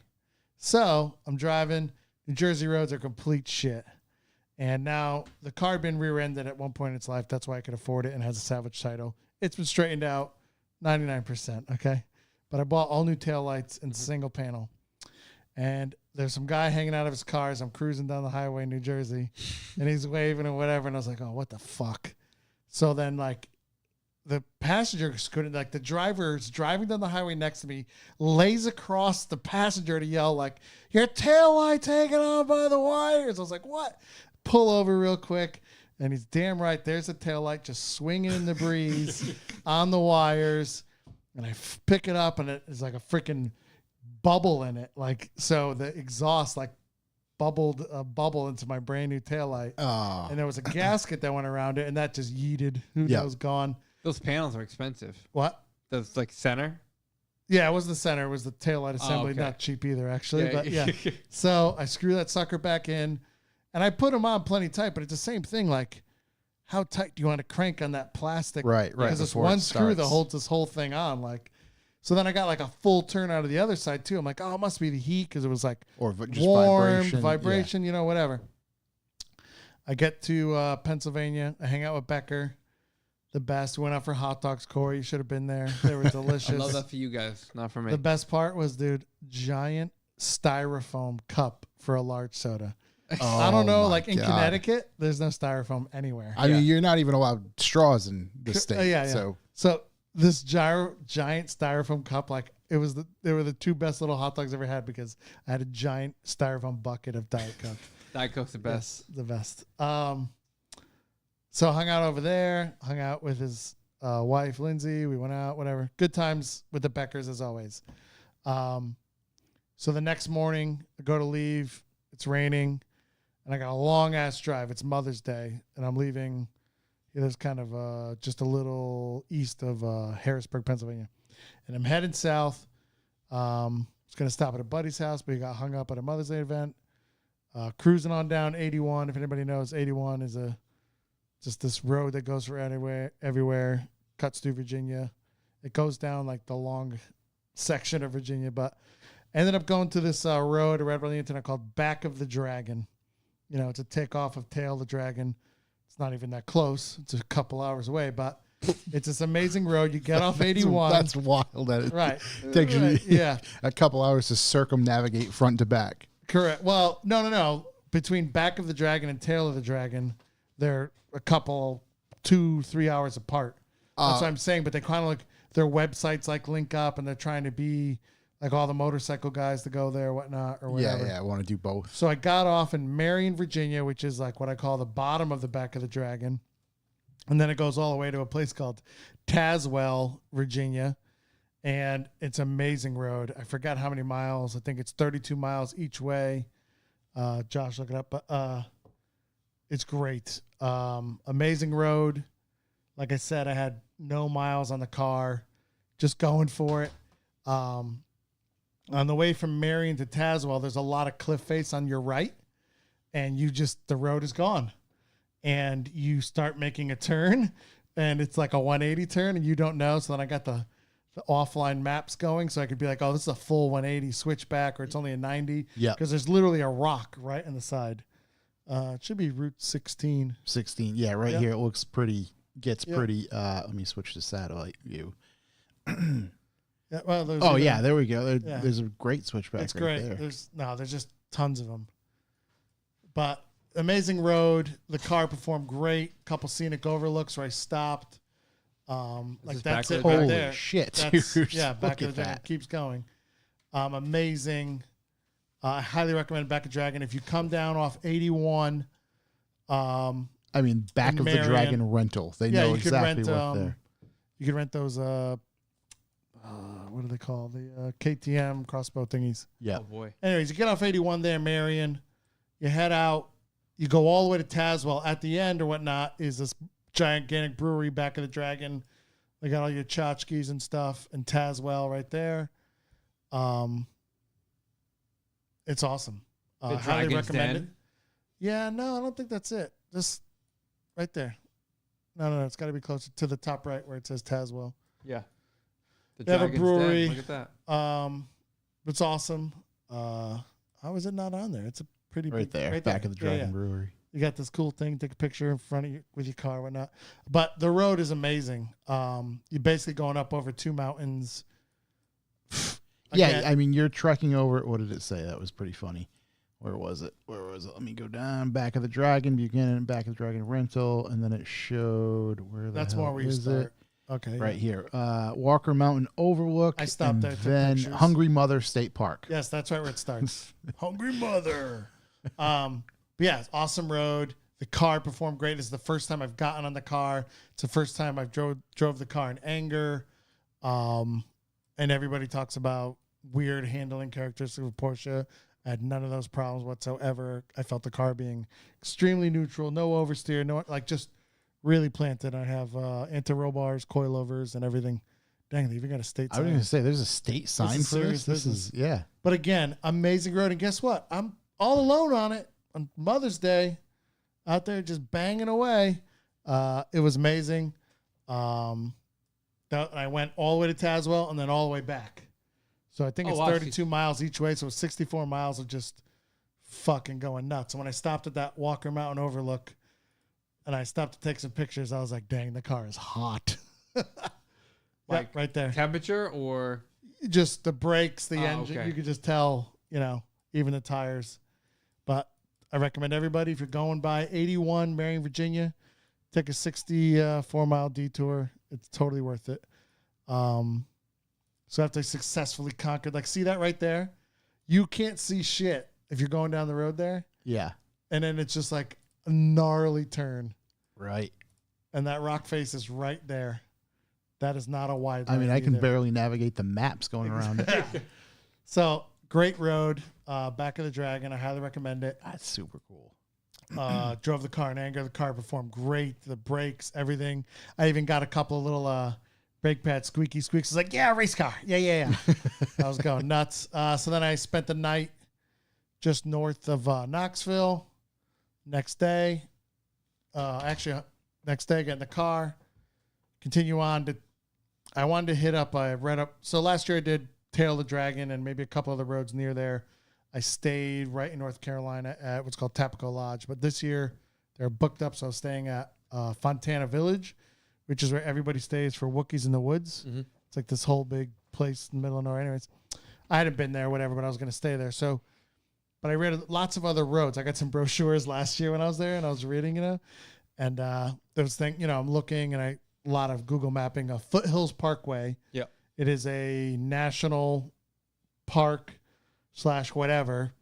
And then I took some back roads. I stopped at the Buc-ee's, the world's biggest Buc-ee's in Seaverville, Tennessee.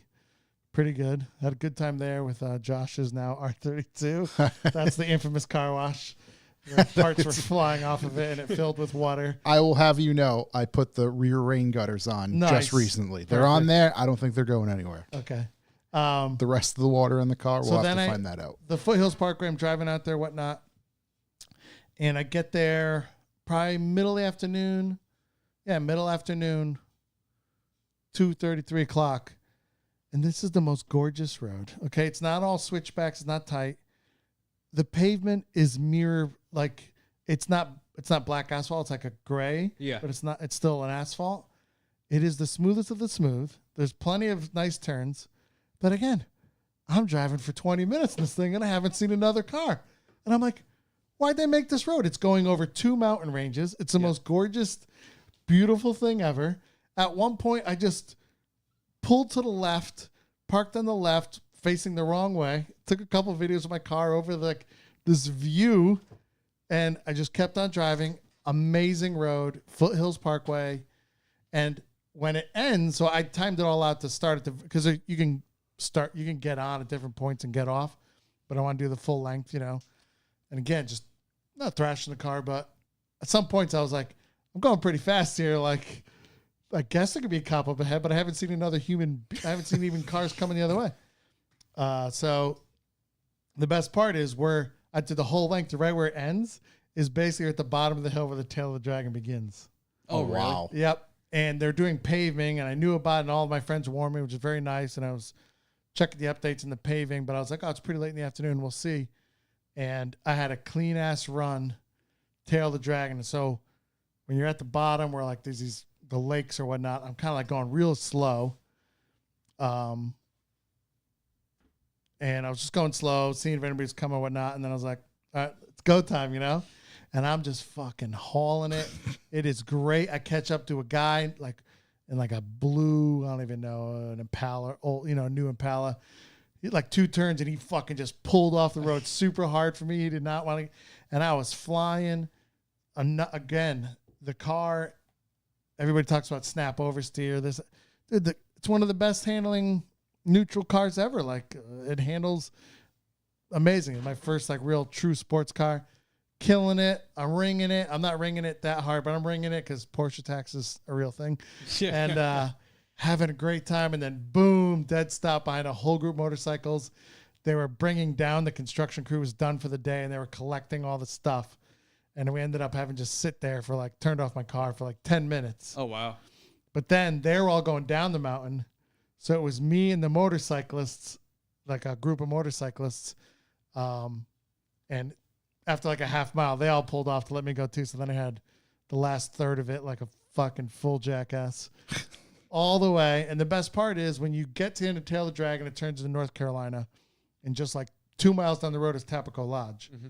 But there's still a lot more miles to get to Fontana Village, North Carolina. And there's one little sign. It's you still got 138 more curves before you get to Fontana Village. So there's no cell phone signal, but you use the offline Google Maps and it has it all saved. And that's the thing. I don't know how it updates where you're at, because you don't have cell phone signal, but it works great. But again, amazing road to get to Fontana Village, driving like a complete asshole to the point again where I'm like, dude, I'm doing 72 miles an hour on this back road. There's nobody around. Mm-hmm. If something happens to me, what happens? Or B, a cop comes. This is jail. But then again, I'm like, I haven't seen a speed sign for 2 states. Who cares? And I'm just flying through the roads. Just so nice. Not as perfect as Foothills Parkway. I'm not kidding. There wasn't one single expansion joint. Yeah. On Foothills Parkway, but I'm flying. Amazing. Make it to Fontana Village. And when I pull in there, I'm like, holy crap. I am literally in the middle of nowhere. There is nothing around. There is no cell phone signal, nothing. You get there and they're, we got Wi-Fi, but it always works like crap. And, they just got multiple Starlinks. Your boy Elon over there, Miss Tesla. Works amazing. Yeah. And the place was dead empty. No, so I've only seen pictures of it where it's just a mob scene of R32 from Wookiees in the Woods. I'm like, oh, these are all the places I see in the pictures. I'm putting all 2 together. I'm the only one there. Right? So the next morning, I'm planning to stay out there to drive the roads for a full day, at least 2 days. And I see another really old couple getting their breakfast, whatnot, this and that. So get my breakfast, go back, Wi-Fi's working good. Do some work. Going out for my first drive. And Fontana Dam, North Carolina. It's a giant dam. Like we're talking about infrastructure before and whatever. So I like driving out there. You drive to the bottom, and then like to get to the top, it's like a half-hour way of the most amazing roads ever to get to the top. And I get to the top, and like they have a whole. I was pissed because you can drive across the dam, which I didn't know the other year. Yeah. But now, of course, it was closed because like they're working on the dam. I was like, no, I wanted to drive across the dam. Yeah. But so then like I go walking by the gift shop and whatnot. Who are the only two people there that work in the gift shop? The same two people I saw for breakfast. So this entire region is made up of me and this old couple. And there's like two gift stores, like two stores at the dam. And like the guy's working in one and the lady's working in the other. And it's just, my God, we're all alone. And I'm taking a picture of the dam, not even kidding. I don't think it was a groundhog.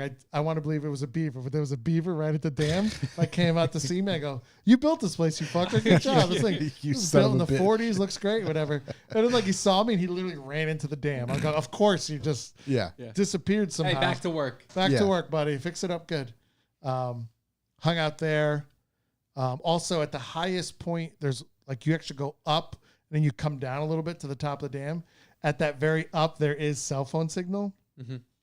So I actually stopped, made some calls, called my wife, stuff like that. I was like, I'm in a place with cell phone signal. But then I went and drove around some more. I wanted to hit up, it's called the Cheryl-Halla Skyway. It's for the Cherokee National Park to the Halawayaski National Park or whatever, and they connect the two together. And this one's really long.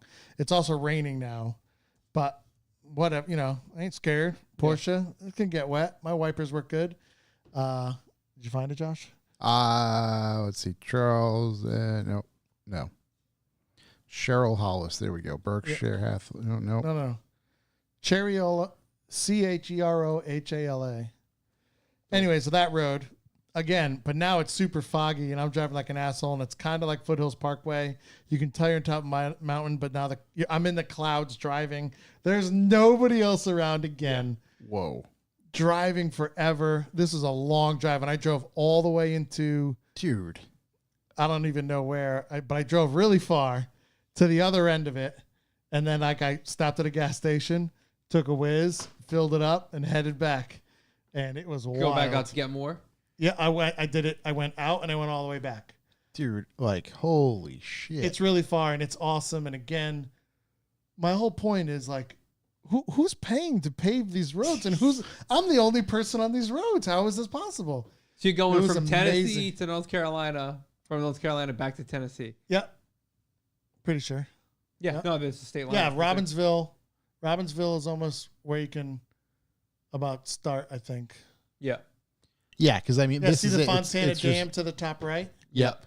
I think I went up and around and down. Yeah, but anyway, I'm just driving for hours and I went all the way around the long way to that right, and then I came into Robbinsville, and then I jumped on the 143. Yeah, which and it just this going. 143, like it's an amazing road. Looks absurdly cool. Yeah. Cheryl-Halla Skyway. There's just tons of those, but it was crazy weather. But again, I was giving it to Beans. It was the best. I stopped on some bridge, took some video pictures and stuff. Like, just a great day out driving. Made it back to my room. I think that was Tuesday. Was it Monday? Who knows? Made it back to my room. Yep. Stayed again. And then the next day I was heading down to Helen, Georgia for Alpine Vag Fair. It's only a couple hours from where I was staying at Fontana. I was just going to say, how long was the drive from It's only 2 hours, but you literally drove through one of those national parks, Cheryl or whatever. I don't know. Yeah. Wow. That's pretty cool. That's not far at all. I thought it'd be a lot further. It's not close, but well, right there. Yeah. If you go to see the Hiawassee, oh, there's Helen. You've got it right there on the map. So you could literally coming straight down to get to Helen from where I was. Nantahala National Forest. Yep, you go through there. Just amazing, amazing roads. The older I get, the less car show I want to show off. I still love working on cars, but boy, do I love driving them. Oh, it's the best. That's the best. The car was operating great. I put in a lot of work rebuilding that car. The more I drive it, seemed like the better it was getting. Yep. everything. Just amazing drive. Got to Helen, see lots of friends. Trying to think. Funny story. So I got there and the car, you can't even imagine how filthy it was at the tail of the Dragon. Because I did the Dragon too when I came back. Yep. I went up and down the Dragon again, and it was pouring rain. And that was the other time where they weren't paving because it was pouring raining. But I was giving it the fucking beans in the pouring rain. Yeah. And that thing was planted, dude. I guess it's only 250 horsepower. Maybe my mods, it's like 260 somewhere. Who knows? There's no way it's over 275. But the thing is planted. The motor's over there. Like, it was great. I had a jack, a bunch of tools, and all my junk in the frunk. Mm-hmm. So, bounce it out a little bit. But, still, just hollowed great. So when I stopped at the little store at the tail of the Dragon, I did a video of the car because it was so disgustingly dirty, like insanely dirty. So good. So when I got to Helen, my buddies had this big shout out Errol and Heather and Errol and their neighbor friend Matt. They let me use the whole driveway, get a good clean in the car. Took forever. Matt's like a detail type guy. He was helping me out because he just couldn't stand to watch me do it alone. That goes. I pretended stupid, like, oh, Matt, what'd you do over here to clean this? Oh, let me show you how to do it. Yeah, okay, yeah, thanks, buddy. Clean that up for me. What about this spot? Exactly. And then just Helen, Georgia. It's still a great time. The VW, Porsche, Audi people, super respectful. It's great. The hangout strip at nighttime, the Strasse. I forgot what it's called, whatever. But it was literally the townies being idiots and a couple BMW people being idiots, and otherwise BMW guys. Yep. No blinkers, driving like assholes. Ruin it for everyone. Yep. Was it really? Literally, it became a. I know there was like some rumblings. Yeah. I saw some internet rumblings about it being, interfered with or whatever. But I didn't get any information. A great time again. Paul's one who puts on the event. Paul's the best. I'm good friends with Paul, but I leave him alone that weekend because he's got his hands full. Out of his mind. I found this breakfast spot I didn't know about. I fucking love breakfast. I'm a bacon, egg, and cheese guy, like all the way. Sausage, egg, and cheese, depending. Yeah. And I don't know. I was just looking for a different breakfast spot because I had the free hotel breakfast. Because I was there. I got there Wednesday, and I'm not leaving till Sunday. So we got a lot of. So by day 2, I was like, I want something. I love breakfast. Breakfast, best meal of the day. I want something better than the free continental breakfast, which was delicious. Don't get me wrong. And that's why I stay there for the free breakfast. But I was like, let me go to this place. And I go to this Dottie's, and they have what's called a cat head biscuit. It's a giant biscuit, and it's this weird, like, cafeteria style. And they literally take the biscuit, and they just slap this giant spoon of scrambled eggs on there, pile of bacon, and, like, 2 freaking huge things of cheese, and then they wrap it up so tight, like, it just all melts together in that few minutes. Oh, it was so banging. I was like, no, this is the last morning I'm here. They're not going to be open tomorrow morning before I leave. I was like, no, I need it every morning now. Oh, that sounds good. So good. So Dottie's in Helen, Georgia, you have the best cat head biscuit sandwiches. They had tons of other like Southern breakfast stuff, but I'm a bacon, egg, and cheese guy, and that biscuit was banging. That was the one. It was the best. It was a highlight. And then another, so many things. So hanging out with all my buddies there. Shout out my boy Stephen Campbell. We go to the Porsche get together. We go to the Pre-2K get together. I don't know how to say this without being a complete dickhead or whatever, but like, it's just a car to me, and it's a car I built and worked on, so I don't think it's that special no matter what, because like, I fixed it and whatever. Yep. The car gets all this like attention, like, it's some big deal, and I'm just like, Yeah, it is what it is. But everybody, I don't know. You're not bored of it, but like you've been seeing it for the past 2.5 years at this point. And I've been up at Skirt for 2 years. Right. I know all of its problems. But so it was cool driving around. Car's working great. And then this is what Instagram on Reels. There's like a reel of these things called these classic Pizza Huts. And it's basically the original Pizza Hut from like back in the day. Yeah. So we find one like 45 minutes away, like from a reel. We're like, yo, that's 40 minutes. We got to go. And then I find out like, oh, I want to go. So now we got like a 7 party people going, 7 people. We roll up 45 minutes. We drive out. And there it is, just your 1990s Pizza Hut, just frozen in time. And Was it open? Yeah. This is like a real thing. Okay. Like it's literally like frozen time. So it's a regular pizza, or people are just picking up pizzas all the time. Yeah. But they have the full like experience. back in the day. The Yeah, they have restaurant, the everything. red plastic cups. Red plastic. Here's the other thing you my don't remember God. until you walk in. They all had green carpet floors, and the second I walk in, I go, "Holy shit! I forgot about the green carpet floor." And they got the salad bar, they got the red cups, they got the red and white the lights checker that hang down. Yes, everything. So then we're sitting there, and they were like, "Oh, what should we get?" Whatever. Like, guys, we're getting one of everything, okay? And we order a ton of food. We ate it all. We literally ate it all except for like one pie. It's like a couple slices left. So then Becker's with me. He's my boy. I love Becker. We're the same dude, whatnot. And he's like, dude, we got to get the giant cookie. And I was like, damn right we do for dessert. So great crew, amazing meal of Pizza Hut. It was just as good as it always was. It's stuffed crust, dude. Like, what was Did they serve it in the pans? Yes, everything, Oh my God, dude. everything to a T. Everything That's incredible. Unbelievable. I'll show you pictures. Amazing. So then, like, we have such a great crew. We were all fighting to pay the bill.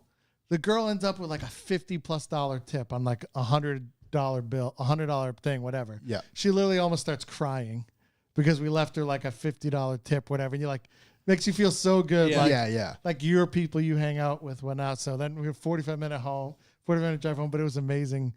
Pizza Hut classic. It's just so good. Like, it's hilarious. Like, just so funny. But nobody had the salad bar. That Dottie's kitchen What? thing. Yeah. They have a giant version of what you got, and you get a T-shirt if you finish it. What, bacon, egg, and cheese? Yeah, the biscuit thing. Sign me up, bro. And it's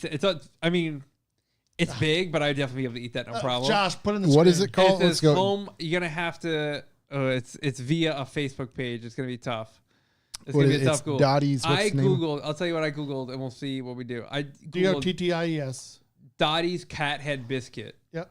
and it came up in images. I also love cats, so the whole cat head tie-in. Sidebar, he's bringing that up. You know who I ran into on the show field? Oh, was wait, really hold on. funny. I got it next. Here we go. Here's a T-shirt you will win if you finish the. and then if you scroll down, I hope they have super. Oh my God, Let me see. Quick, come on. dude! Holy shit! Hold on here. Are you familiar with a pot pie? Or like or like a real pot pie, like a classically cooked pot pie. Nice. What's in there? Looks like sausage and bacon, as well as many eggs and cheese. and cheese. Please don't. Well, I'm getting a free T-shirt next year. Hell yeah. Just scroll up. My grandmother was queen of the cat head biscuits, and that's the T-shirt you get. Bro, that shirt. Sick. I'm buying that shirt if I don't win it. How If I you- can get that. So they have sausage patty, not links. That's what makes Hold the on. sandwich. Oh. Lloyd Willis says the first to complete the challenge, loved every bit. 3 years ago. 3 years ago. I think Lloyd's out there talking Dude, that I'm all shit. over it, bro. All over it. Delicious. If you look up Pizza Hut Classic in DeLong, it'll come up in Google, I bet. All right, we'll take a look at that one real quick. So on the show field, Revival Motoring Podcast related, I walked up to a booth of our good friend TD's, Oh yeah, who I've never seen him. I don't know. I only, TD's is a unit. Right, so He's a big fella. Surprise. All right. No, average American. there's a photo. There's a funny photo of him We ripped a selfie, bro. I got a With selfie us. for you guys. in Vermont, and he's bigger than all of us. Okay. Well, I walked up to him and I said, "Which one of you uses TD's?" And he's like, "Scott, I know your voice," or whatever. And I was like, "Yeah, buddy." Like, we had a nice TD's the conversation. best. We had a nice conversation. Did you buy any leather goods? I didn't, but I have a leather wallet that's wearing out, and I'm like going to send it to him and be like, make another one, because it's a weird size wallet. Okay. But yeah, I bumped into TD's, ripped a TD's the selfie best. with them. I helped Becker and his wife run their booth, Junk Style. All I got was his free T-shirt There you go. for running the booth. I It was mean, great. that's a fair trade. Yeah. I'll help out for a day. Just give me a T-shirt. I help out at the Mark II Mayday booth too. I take free waters from their coolers for helping out run their booth. It's a good exchange. But this is my Honestly, quality exchange. yes. So then it's too much to go on or whatever. The show is great. The car has been great. I don't even think the show was on a Saturday. I didn't even drive the car the whole day. Oh, really? I had it parked down in front of the hotel, baller status, because the girl at the desk liked me.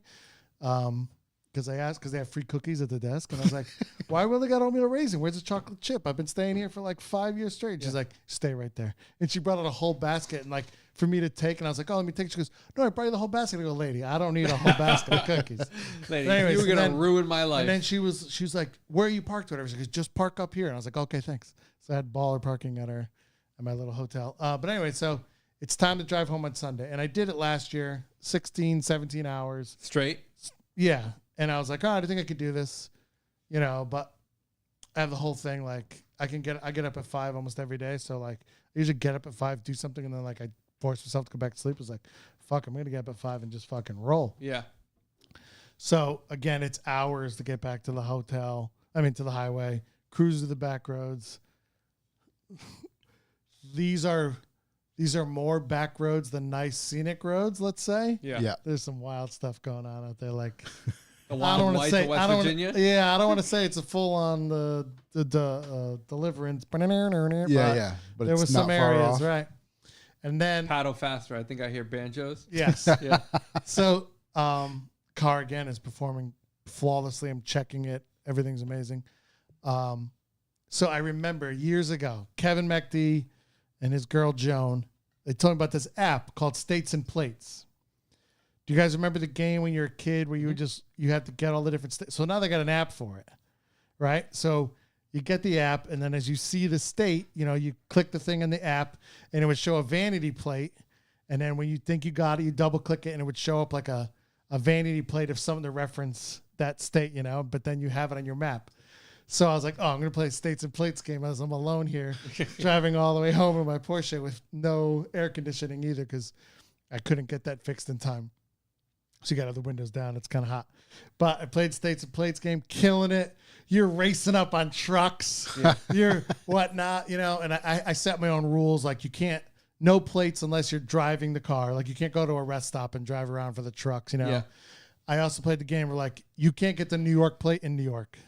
Oh, I like that. Right. You got to get the plate out of the thing. Out of state Out of plate. state. Correct. Yeah. Cruising along, whatever. And like, I took a picture of it, whatnot, but, Dakotas, Montana, those plates are hard to get, this and that. And I'm driving. Okay. And there's this crazy like show hauler truck. So it's like a big rig, but it's extra long. And there's a big trailer on it, like RV looking trailer, like CDL. There's a smart car right behind the cab of the truck, turn 90. Okay? I took a picture of this. But what's that right in the front plate? Montana. I was like, hell yeah, Montana. And like, I got to Montana and I'm getting pissed because I got like every freaking state, like every state except for Hawaii, Alaska. I didn't have Washington. I was like, what the frick? I don't have Washington. But the other big one, no Iowa. No Caitlin Iowa. Clark's kind of big. Where's the Iowa? Like, Iowa. Then I no drive to see Iowa. her. Right? So then this is late now. Now I'm on the Tappan Zee. I'm 15 plus hours in. I'm doing it. I don't know. Like, it's weird driving for 16 hours, okay? Like, alone. Like, and I'll be honest, I burned through all my podcasts. I burned through you guys. Like, I'm running out of things to listen to at this point. So many hours of driving. And I'm on the Tappan Zee and it's getting dark and there's some traffic. And like, I go by a E90 something BMW, whatever, not like a M or anything, but like I was like, holy shit, I think that was a South Dakota plate. Fuck, shit, fuck. And the traffic's getting gnarly and I'm like delusional at this point in this traffic. I want to get back, but then I get stuck in the lane and everyone flies by me and then I'm like, where was the Beamer? What up? In the end, I think I see the Beamer in the Tappan Zee and that's when the traffic opens up and I'm fucking seeing red, okay? I'm Michael Schumacher in my freaking Formula One Ferrari. I got to catch up to get this.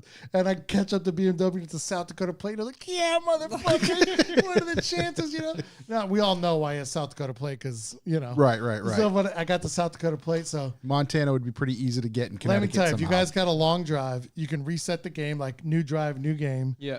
And it made the drive go by. So then the Beckers had left later than me.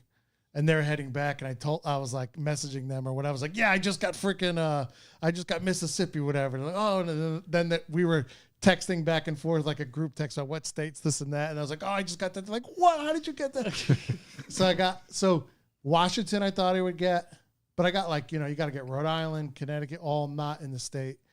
But Iowa was the big one. And now I've been driving around when I played the game on the way here kind of mad because I only need a couple states. Yeah. North Dakota. I got Washington. Like literally the next day on the way to work. I was like, where the fuck were you yesterday? But I also learned that the game does not have Washington, D.C. And I was laughing because I got up to the plate. I'm like, that's not even the game. Then I look at the plate and it says, no taxation or taxation without representation. I go, representation in the game too, buddy.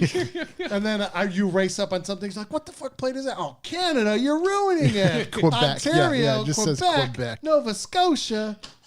I saw in Alberta though, and I was like, wait a minute, isn't Alberta like way out there? I That's ended up far, like Google mapping. I was like, oh, I think like Alberta's like getting Montana. Fucking Vancouver. Like, oh, I got an Idaho. That's when I messaged the Beckers like, yo, Idaho. They're like, what? But, Idaho's wild. Yep. So I'm missing Iowa, Iowa, New Mexico, North. Yeah, dude. It was funny, and Kevin knows I play the game with. So I was like, I think I told him I was like, dude, I'm back on states and plates, whatever. He goes, find a U-Haul because every U-Haul's an Arizona plate. Yeah, that's right. Yeah. Right. So it's just funny. So I recommend everyone states and plates. And there is an app. That's a good app. Yeah. And it's really fun to play. And it shows you like for Minnesota. It basically is like a vanity plate, like not spelled out for 10K Lakes. It says like 10K LKS or whatever, and I think I got every single one, but like one of them I didn't get or whatnot, but it's totally awesome. I highly recommend everybody for states and plates. States It's and a good, plates. yeah, definitely a good road trip game. Yes. One other thing I saw a bunch of, you got, like, what's with the people, not with what's with, but like, the hoarders, the people in the car, and it looks like they have a little area for them to sit. Yeah, that's it. And the whole car is full of stuff. Like Because their house looks like that and they have nowhere else to put it. it's like a mental disease. I feel bad for them.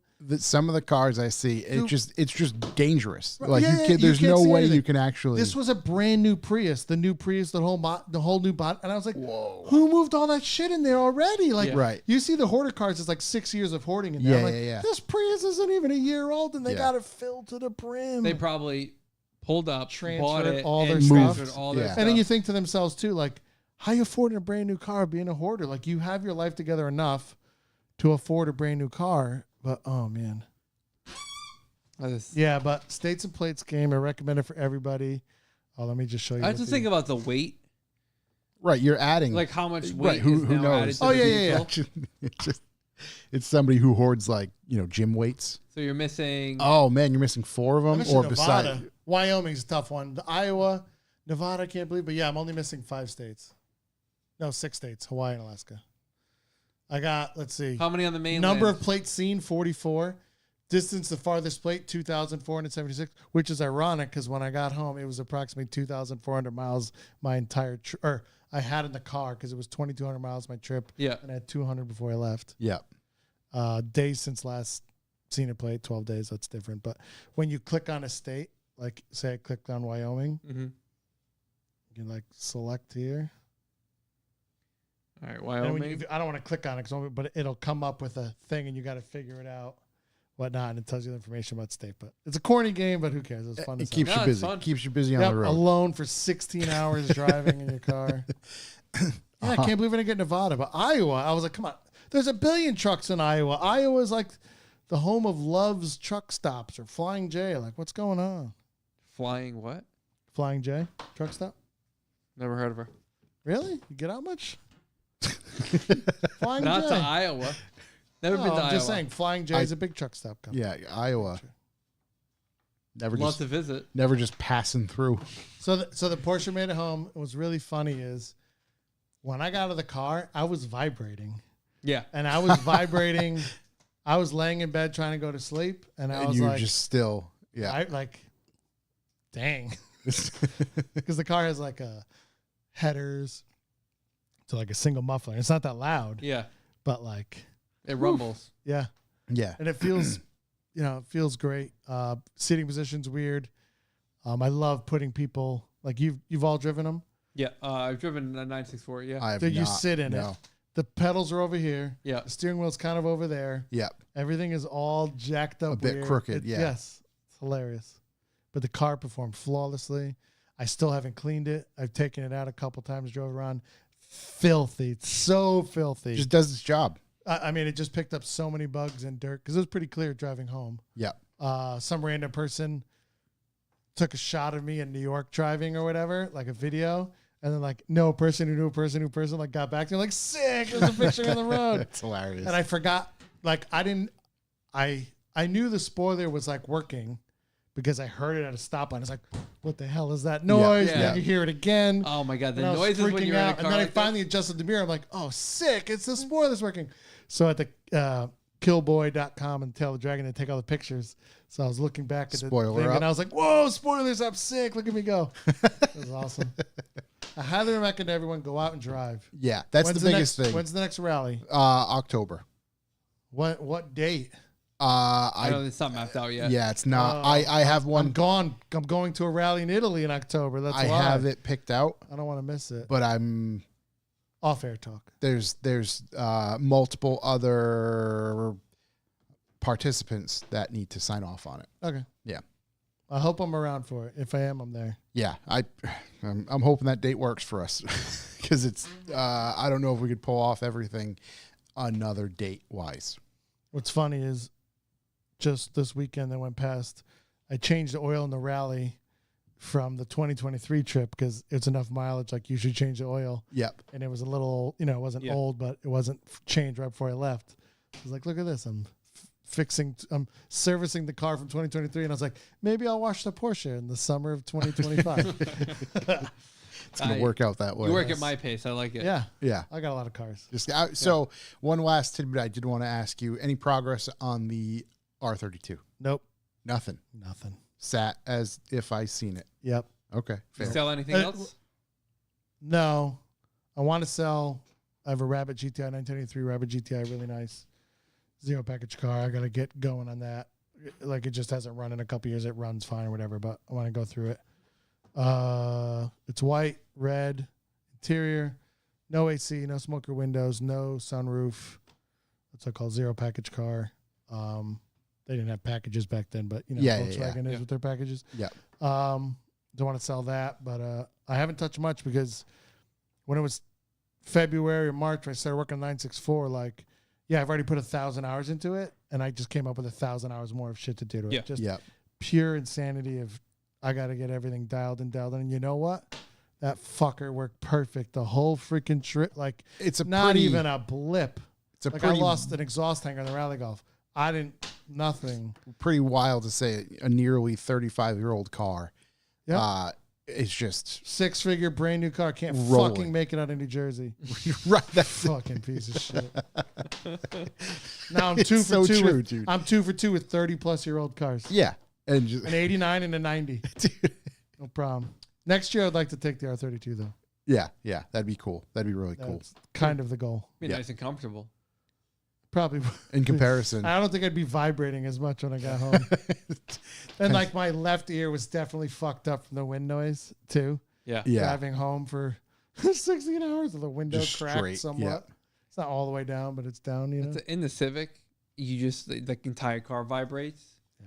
So like if you're like doing like coming back from like Formula and done, like that was 2-ish hours, whatever. I'm exhausted. And I just put my hands down and I just feel Yes. like Dude, I was like, you felt weird getting out. You just totally feel, it's like you just got off a trampoline that you're on there for an hour. Yeah. Yeah. And I'm walking from my garage to the house and I'm like, whoa, You're just man. like buzzing. Dude, Just, yes. just this. And, This and I remember feeling. lying in bed and my cat is there. And I'm just like, I was really like, I'm vibrating. I'm still vibrating. Everybody needs to get out and drive. I said a million times on here. Work in your cars, get out and drive. Get out and race. Got some. race on the highways, No. race on the back road, I got some track Street days race. Throw some lined banks up. out there.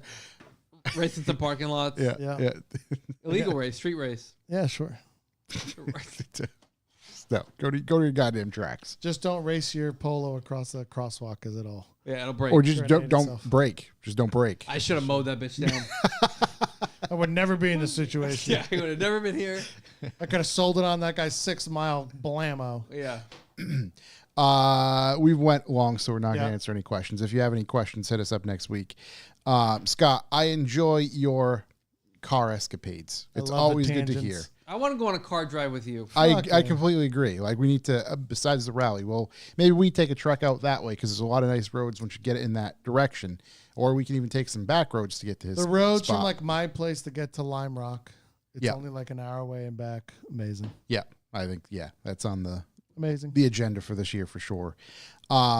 As always, thank you very much for hanging out with us, entertaining us, and logging the miles, buddy.